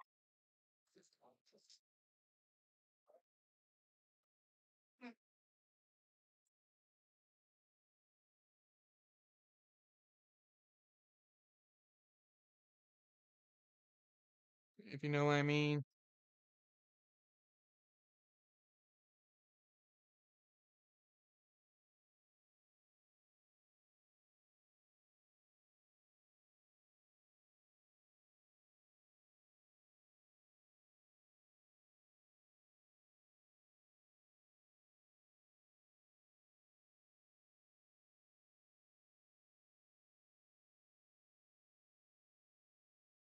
But at least I actually get some evidence on AHL hockey in this process.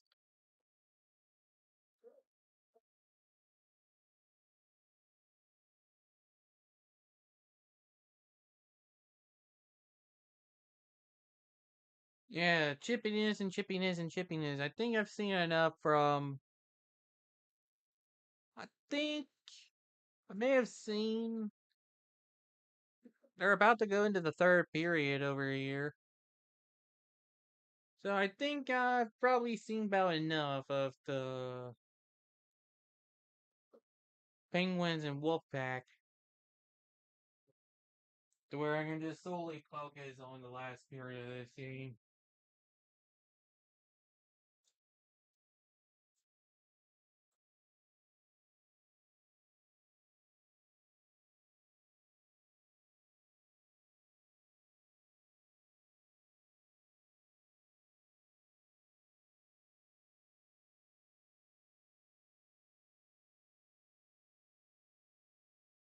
So let's just focus in on this third and final period of Lions hockey.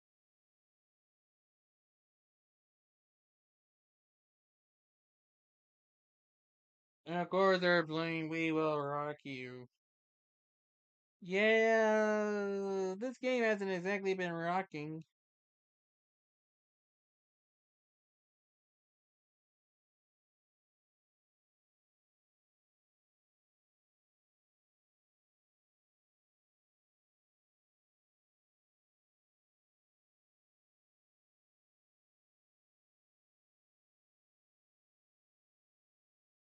I will say, both goaltenders.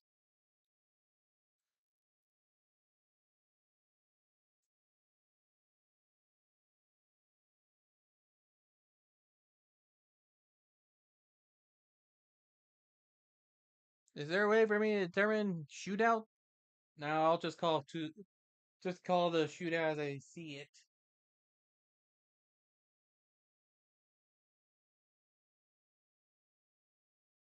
And shootout is sudden death. Like if it's still tied after about 3 goes each, next every subsequent row decides it. I don't think it'll go that far though. There is a chance it can.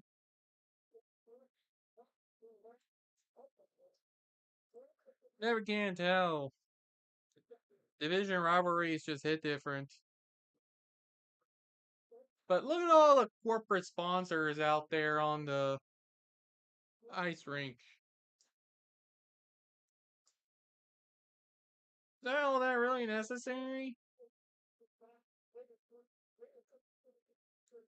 But we are in the third period now.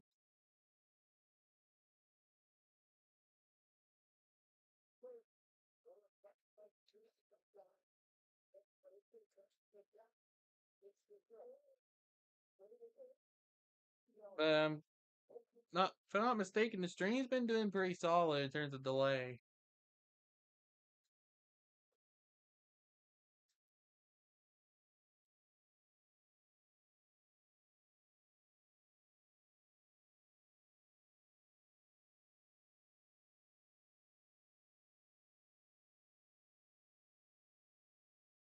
They said Southpaw Jones.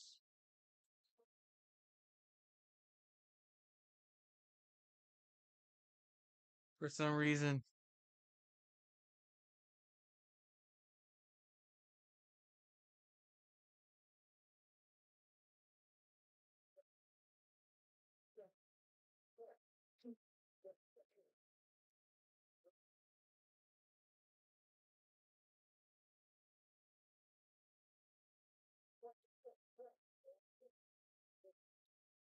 There hasn't been much for me to mention. It's traditional back and forth. But at least I can actually call it better than I can with a football game because there's actual action going on.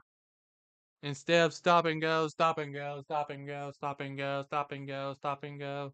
That's all. That's all football is. Constant stop and go.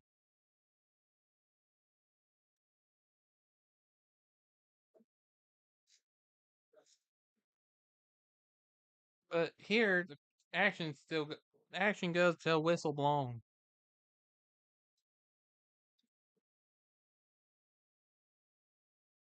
I feel like being a commentator for something like this would be more like a bread and butter.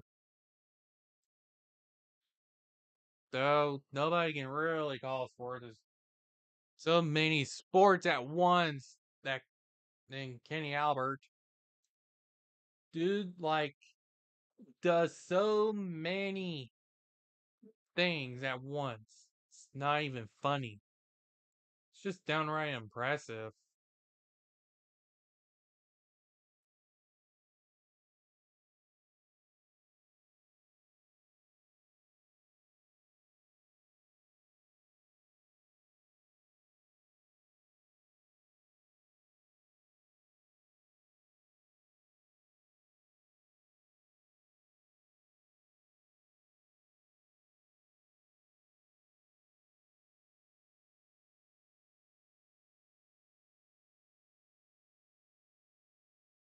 But that said, wouldn't be surprised if there's people already headed for the exits,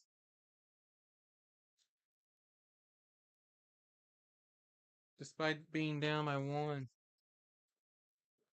People can be that full of themselves sometimes. It's not that big of an arena either. I think their max capacity might be about somewhere around 5,000, something like that. I think.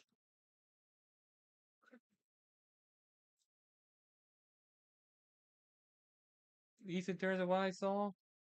So it's not that big of an arena.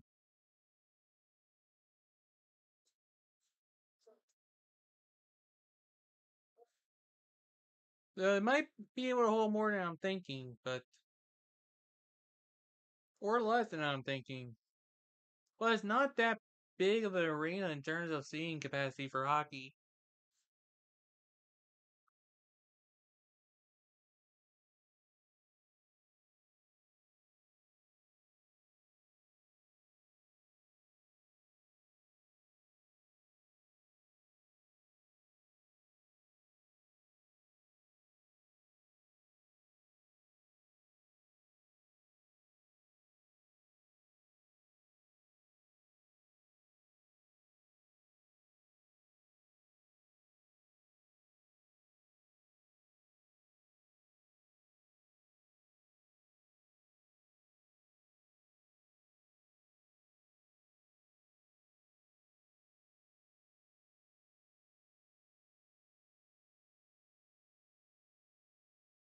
There have been all kinds of things that went on in this game.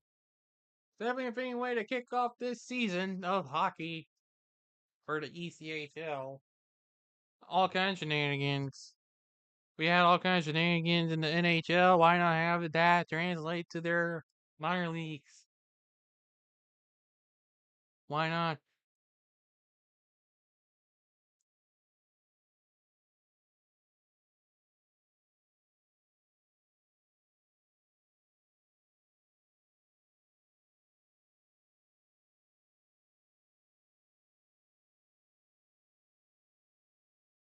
Yeah, see, apparently The Ghost Fires are doing well right now.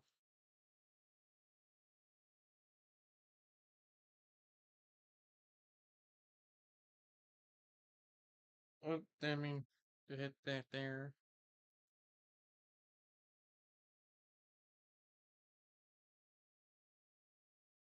At least with you, I can actually back out and open it back up.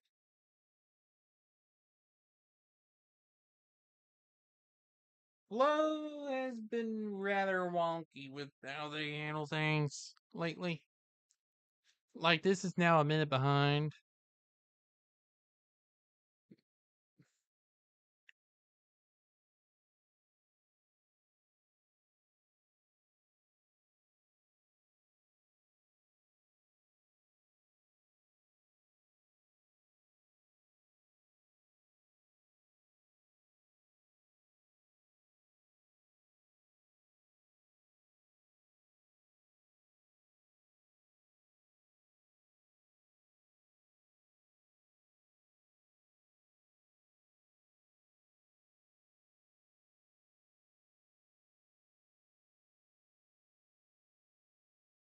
I think the puck is stuck.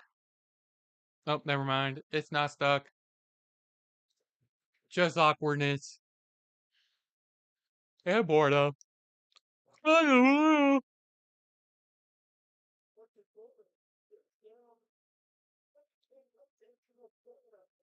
They're um they're celebrating like a goal just happened, but I don't see anything updating. So is it officially going to be a goal or not?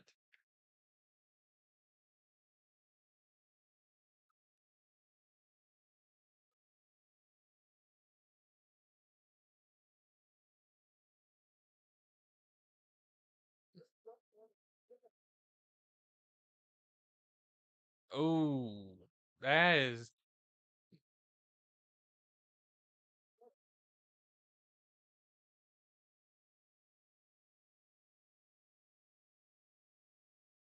This might go to review.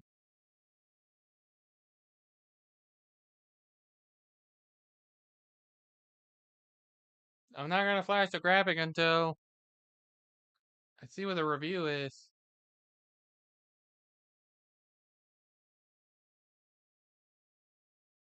They're discussing it.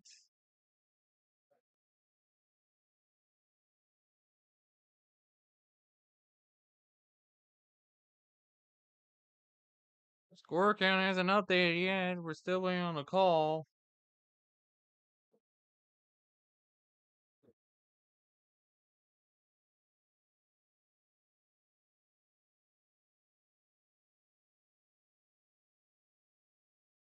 And the Mariners are one win away from the World Series because they just won.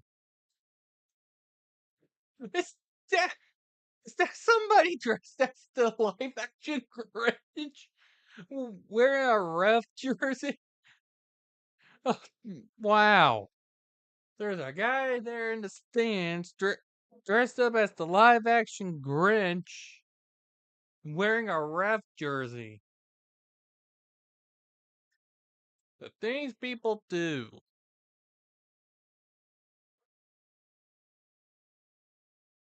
Jeez. Fans sure are something.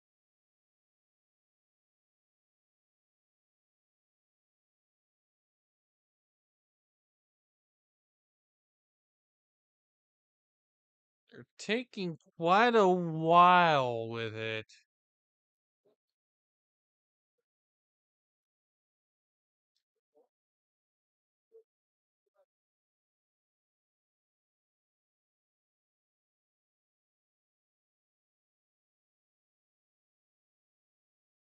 They're saying good goal.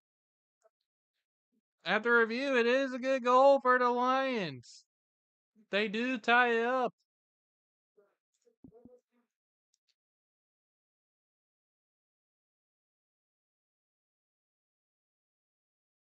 Yeah, that's what we're waiting on. There's Joe Dunlap credited on here.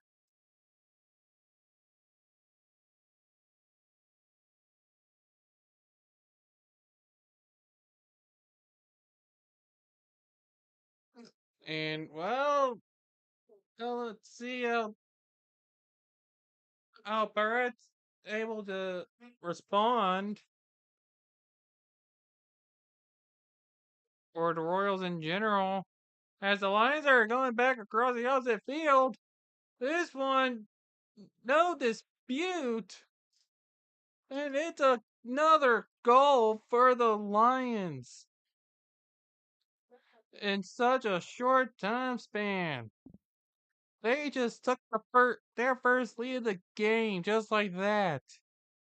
And that's Mark Estapa.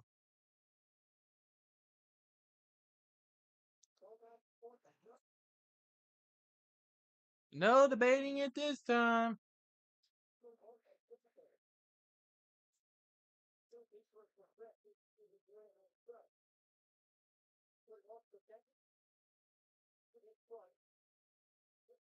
They actually, way to go, Royals. Couldn't even manage to hold on to the lead. It is now a 4-3 lead for the Lions.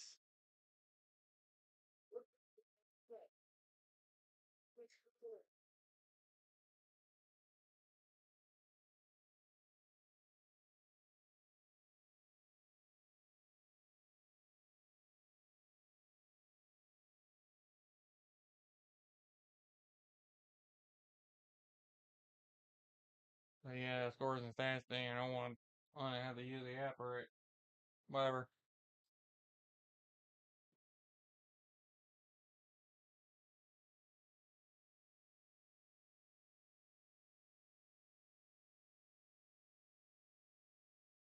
And got some extracurricular here. It's they're at the benches.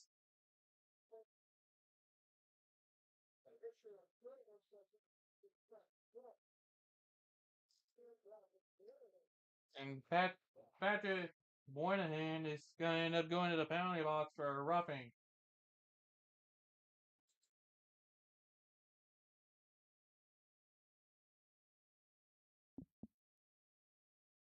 And they're also taking media timeouts.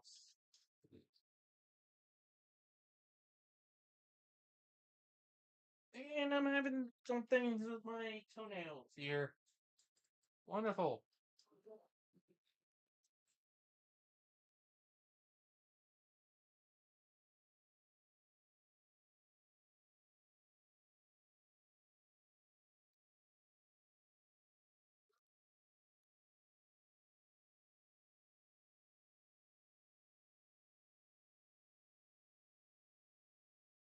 Things have been falling apart for the Royals this period.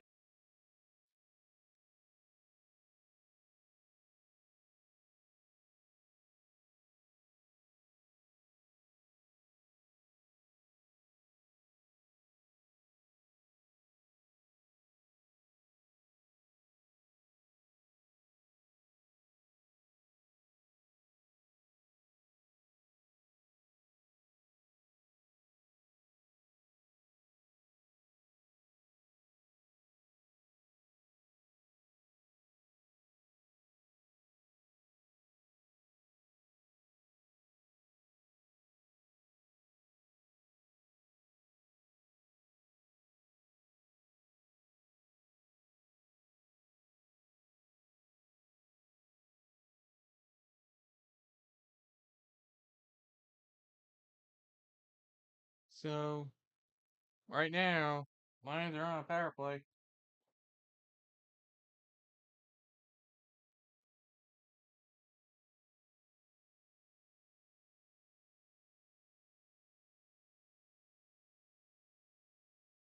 But now I'm on a balance between that and fixing my toenails.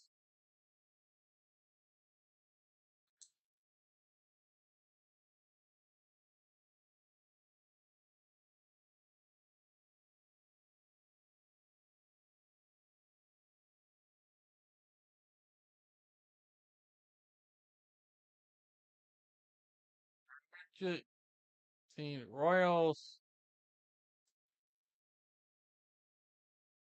haven't been on much of a penalty kill throughout the game. This is only their second one. Well, then again, they haven't called many penalties. So, there's that too.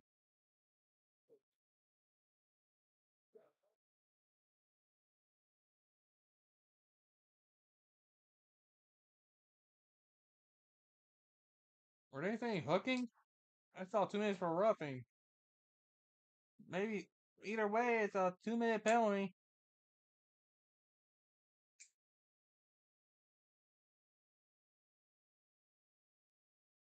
And it's being killed pretty much.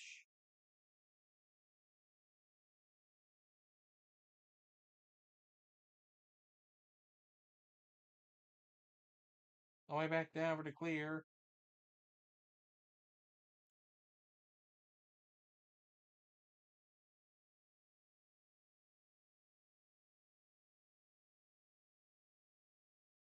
And offsides.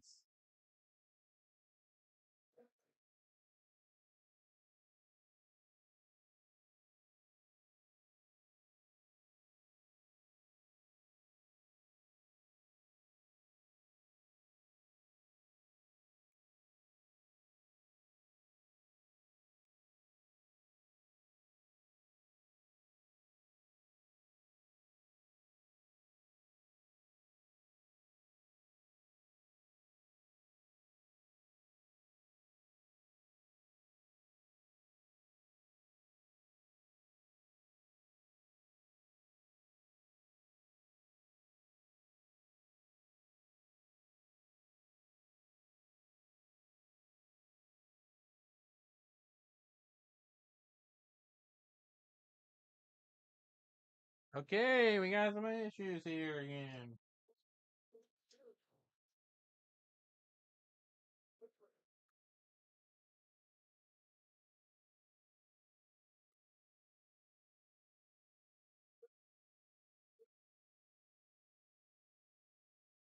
Where did I hurt Connor McDavid?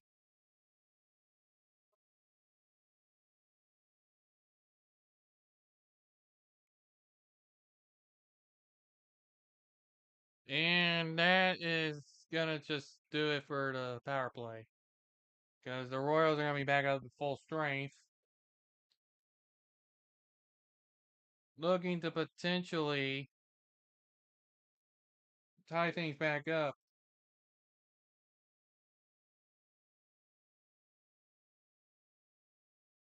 I'm gonna bounce back and forth. There's another stoppage.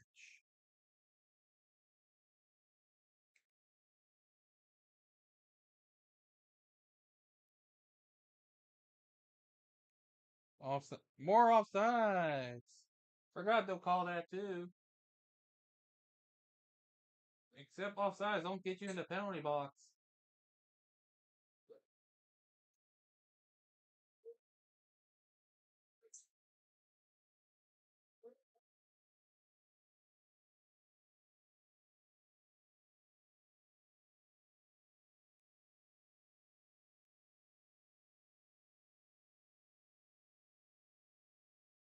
Also, there was something I learned recently about the regulation overtime.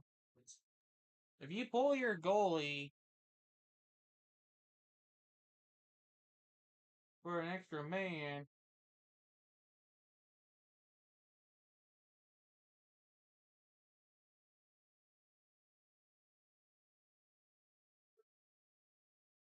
but don't get the goal, you're pretty much not going to get your points. So it's a major risk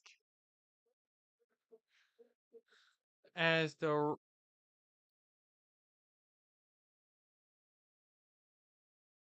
Royals are able to actually start advancing the puck now. And that is a straight in shot for a goal. And this game is now tied at 4 apiece. The second of the night for Jordan Frasca. Or, no, my bad. There was apparently one for Jacob Frasca. There's two for Jordan Frasca.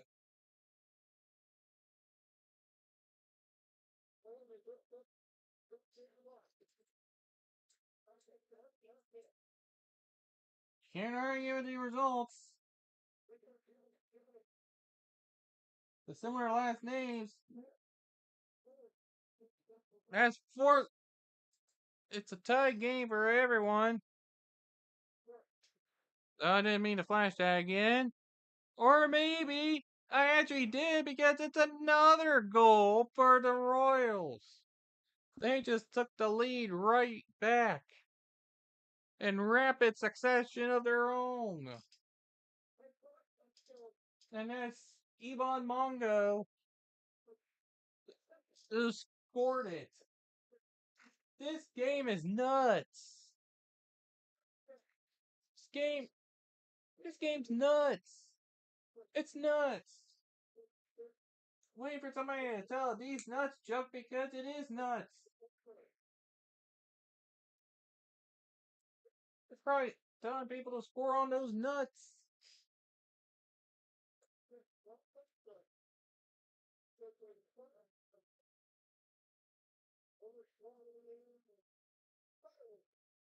And we're actually halfway through the period now.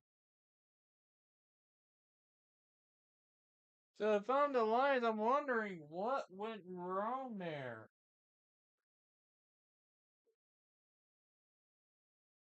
Some of them are still happy that they are here to watch a hockey game.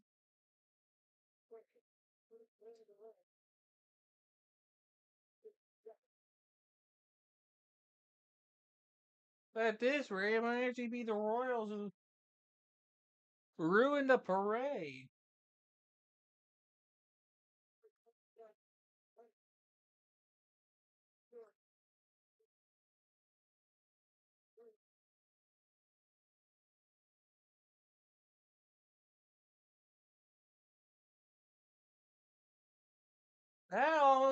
They almost had a third goal this period in there. If I'm the Lions right now, I'm wondering how can I put this game back to a tie.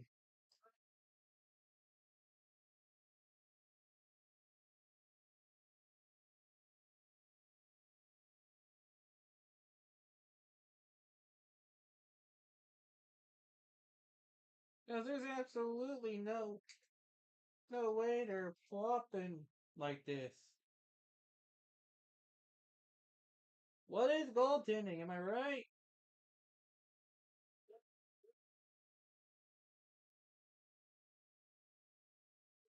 And keep in mind, both original goalies are still in the game.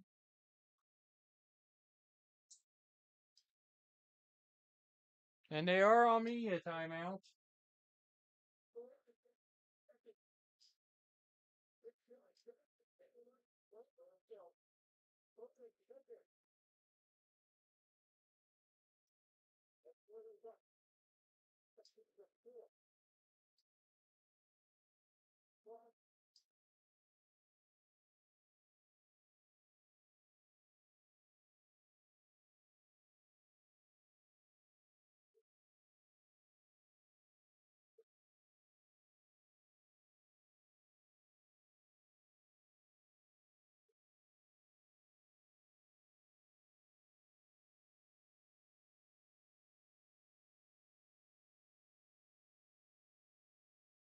It's just, jeez.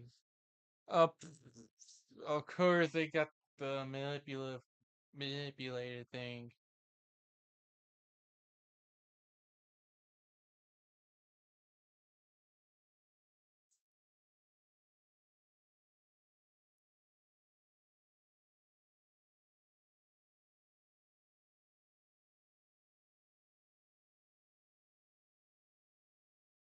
Of course, they would have something similar like that.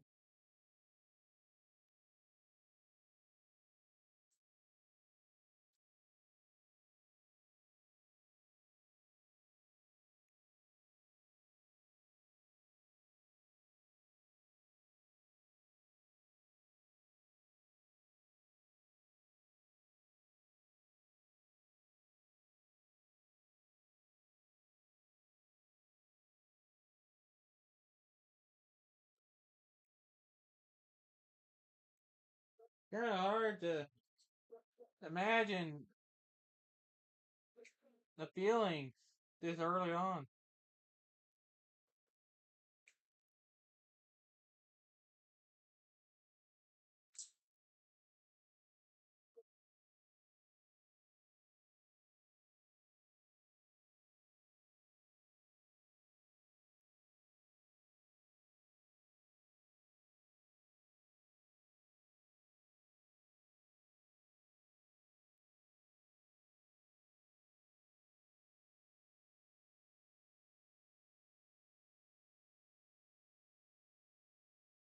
And they're still going on.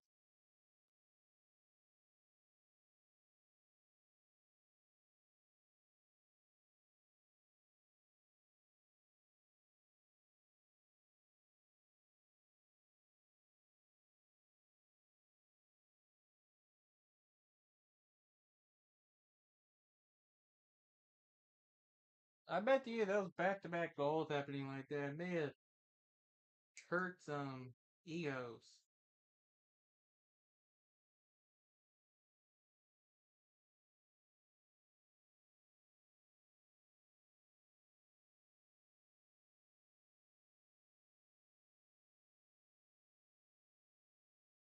I'm sure.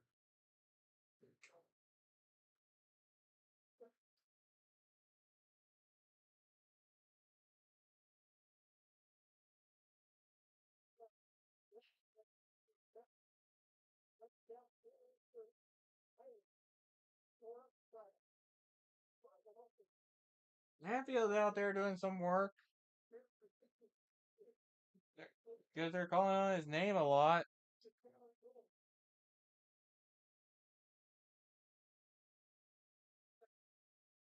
So he must be doing things for him.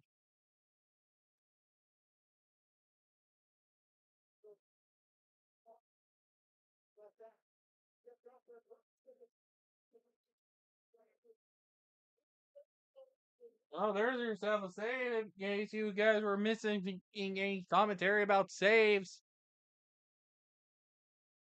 Goalies are people too.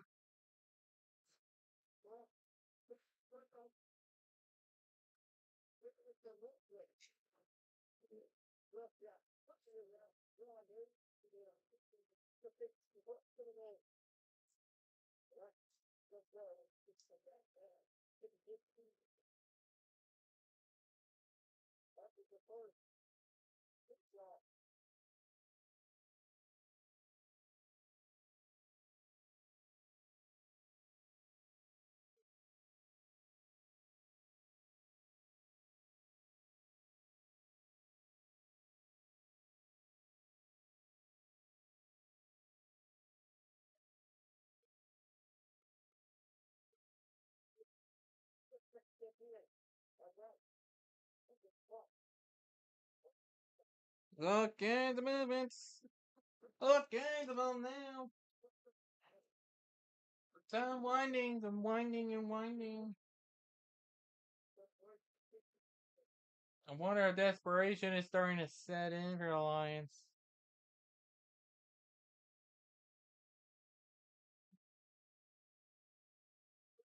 Oh, boo. Of course they got it.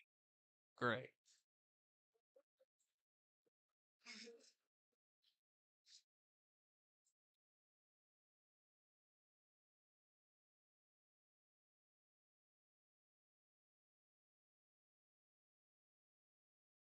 You know what would be hilarious? Imagine this kind of hilarious moment for a second. Your name is the Florida Everblades. You managed to finish first in your division. Nothing changes. You get out to a 3-0 lead in the first round against the fourth place team of the division. Pretty expected. Nothing changes. Show goes on. And then they pull the most hilarious thing possible and end up losing 4 straight to get knocked out in the first round. Reverse sweep, they get laughed out of the building and nobody feels bad for them. Feels like a pipe dream, doesn't it?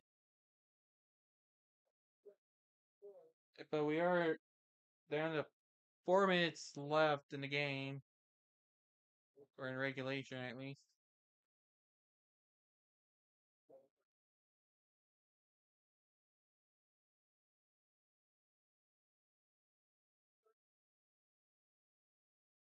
Time winding down. Yeah, I wonder if they're going to start pulling the goalie soon.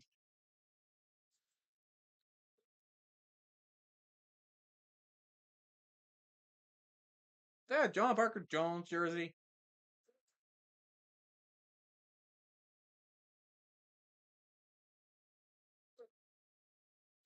or at least a Parker Jones jersey.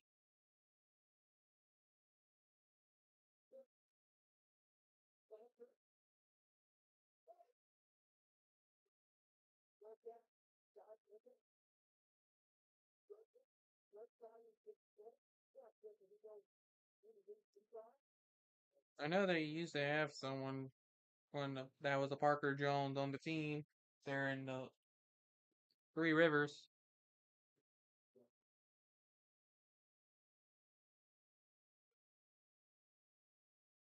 So I guess the title hangovers can be a thing. Probably with his first game missed so far, a hangover. If it lasts a whole season to be determined.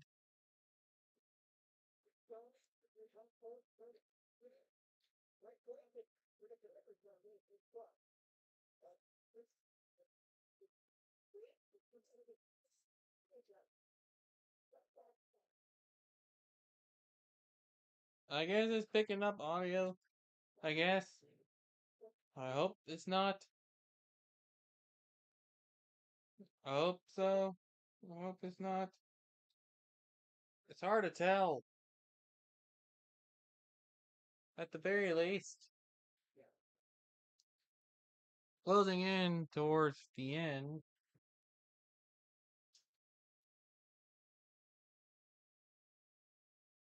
Not much time left.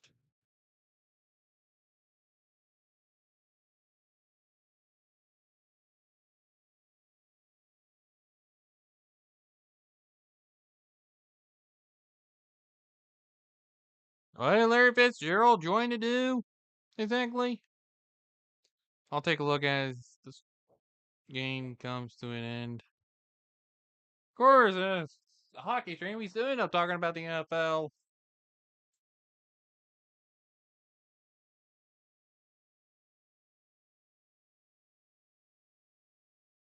And that shot for the goal was denied. Once again, a shot denied as there's extracurricular. Oh, they're gonna have to sort this one out now. As helmets are off. Frustration and is probably there. It's a division rivalry. And some yelling going on.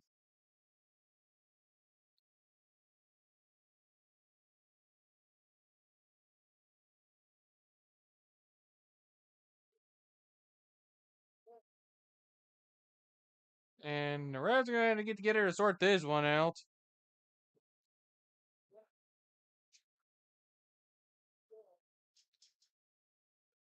You can definitely tell. Alex Moisen doesn't have his helmet on. He was involved in some conflict. Wouldn't be surprised if he ended up getting an early shower.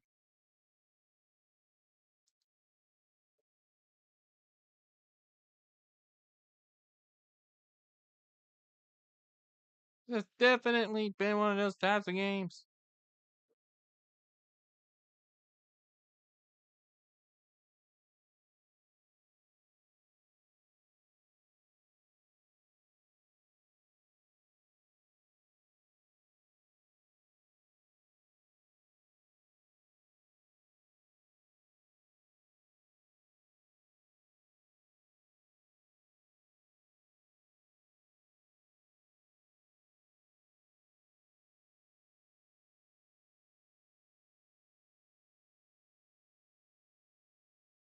They're just gonna not. They're not gonna bother with calling anything. They'll just let play go on.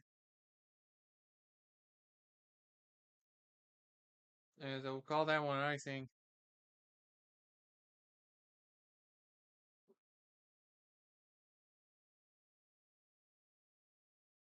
Lions are running out of time to tie up.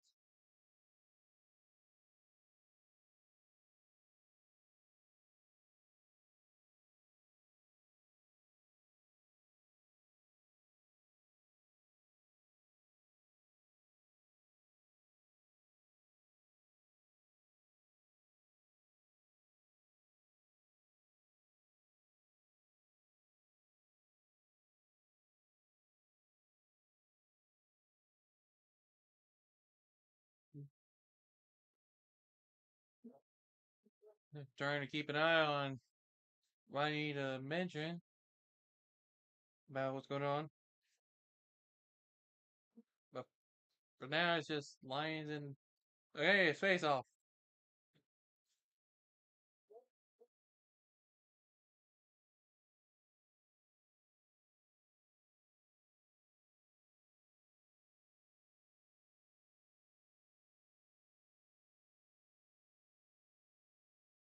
Ooh.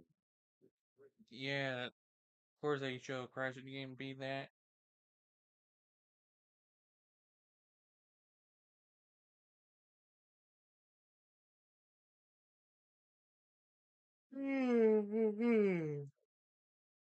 Jeez, I'm about ready to try to get some sleep in.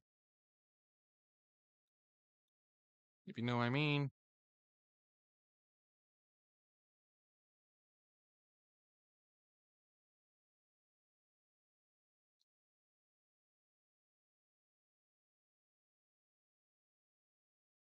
So we're looking at not much time left of how long before the Lions had to pull their goalie out. Well, they did. And they stopped an empty netter from being scored. Lions with the puck.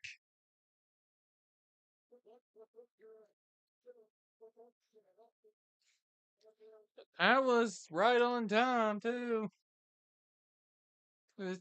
Time's winding down.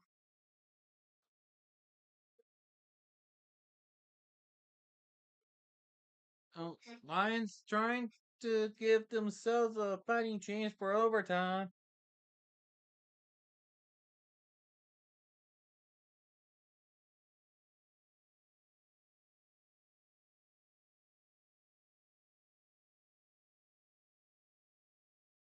Lions trying to find opportunities. They can't seem to find any. There's a minute and a half left to go.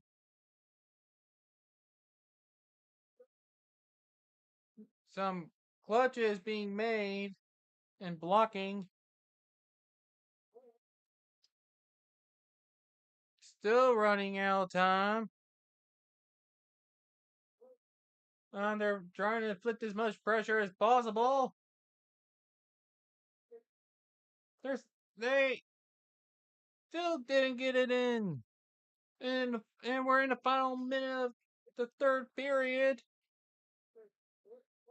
They're hoping and hoping and hoping and hoping. And then still hoping. And something occurs. And it's all gathered up there. They're saying it's a goal. With 37 seconds left. Tied game.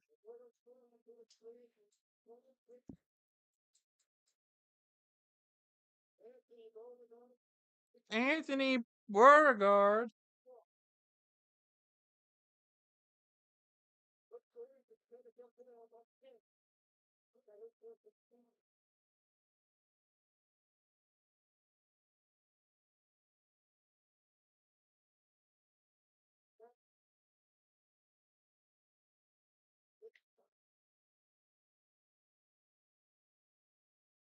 Doing it everything he can.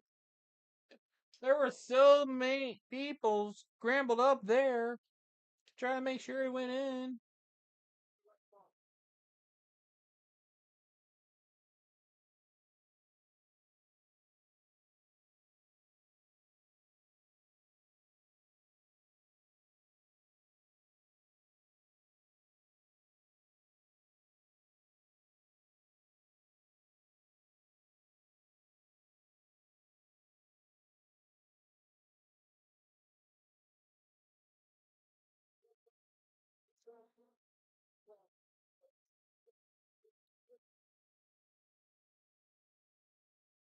They're reviewing to make sure it's good.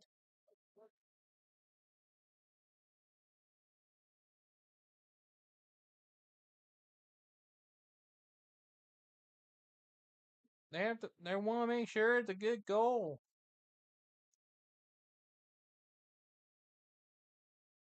And there's that guy dressed up as the live action Grinch in the ref jersey yet again. Dear God. This is just some ridiculous stuff that fans do. Jesus.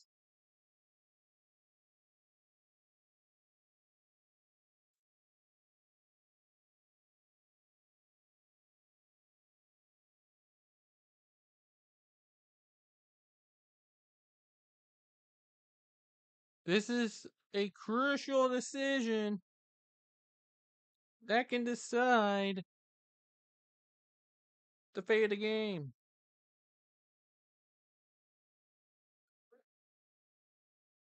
This is, I think this is the second time a Lions goal has been needed to be reviewed, and it's a good goal. It's gonna stand. Tied game, 37 seconds left.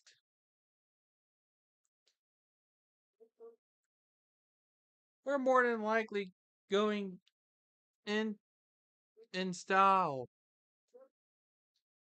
And dear Lord, the outfit. Who thought that was a good idea?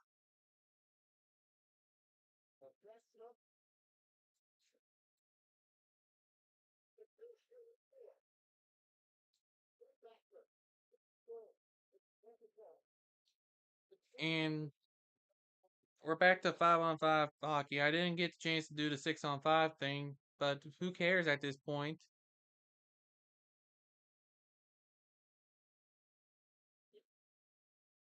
And they're just going back and forth, seeing if there's any last chance for a lead before we end up having to go into extras. And time's just going to be winding down, and that's going to do it for regulation. We're headed to sudden death overtime. And it's going to be 3-on-3 hockey.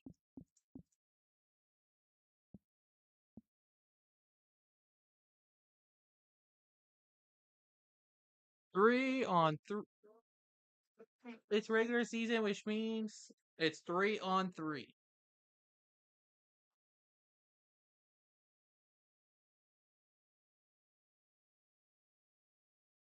Unless they changed the rules recently.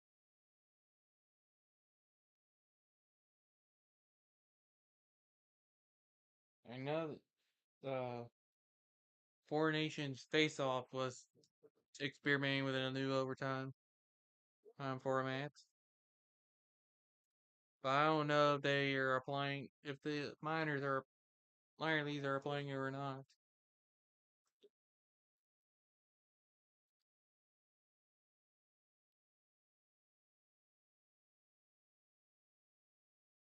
But yeah, right now it's just the 7-minute 3-on-3.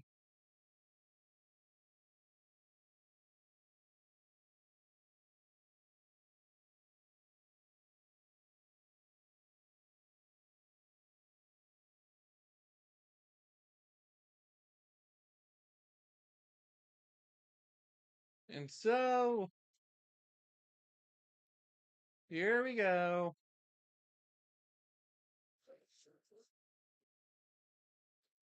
We are now on to overtime, and I am not going to update the period thing any further unless it's playoffs. And here we go with 3-on-3 overtime for 7 minutes. Unless somebody scores. It's first to score wins at this point. No score, it goes to shootout.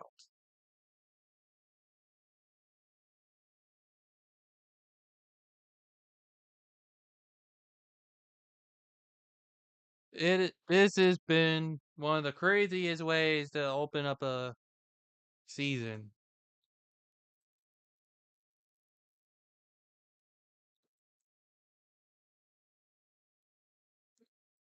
As passes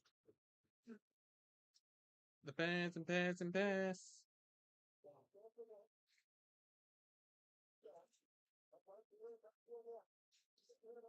Mm, Royals are unable to get anything going so far. It's the Lions with the puck now. Trying to set a little something up.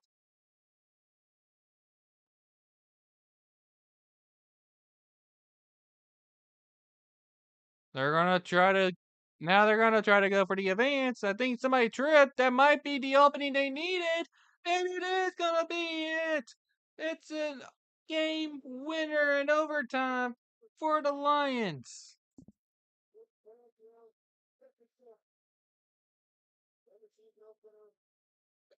And guess who it is that scores the overtime game winner? Anthony Beauregard.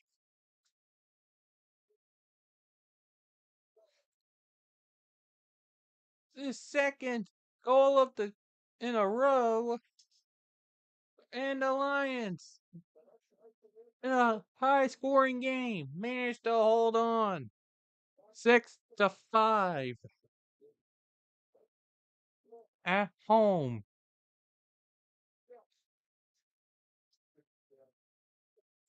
What a way to kick things off. Defense? What is defense? What is defense in this league?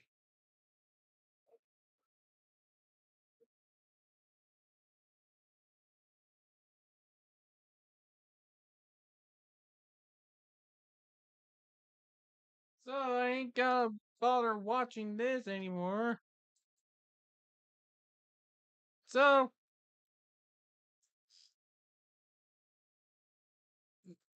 you end up seeing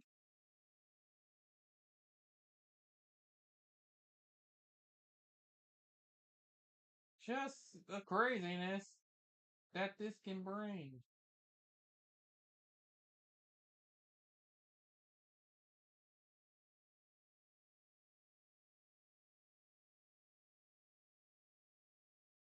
And what's this about Larry Fitzgerald here?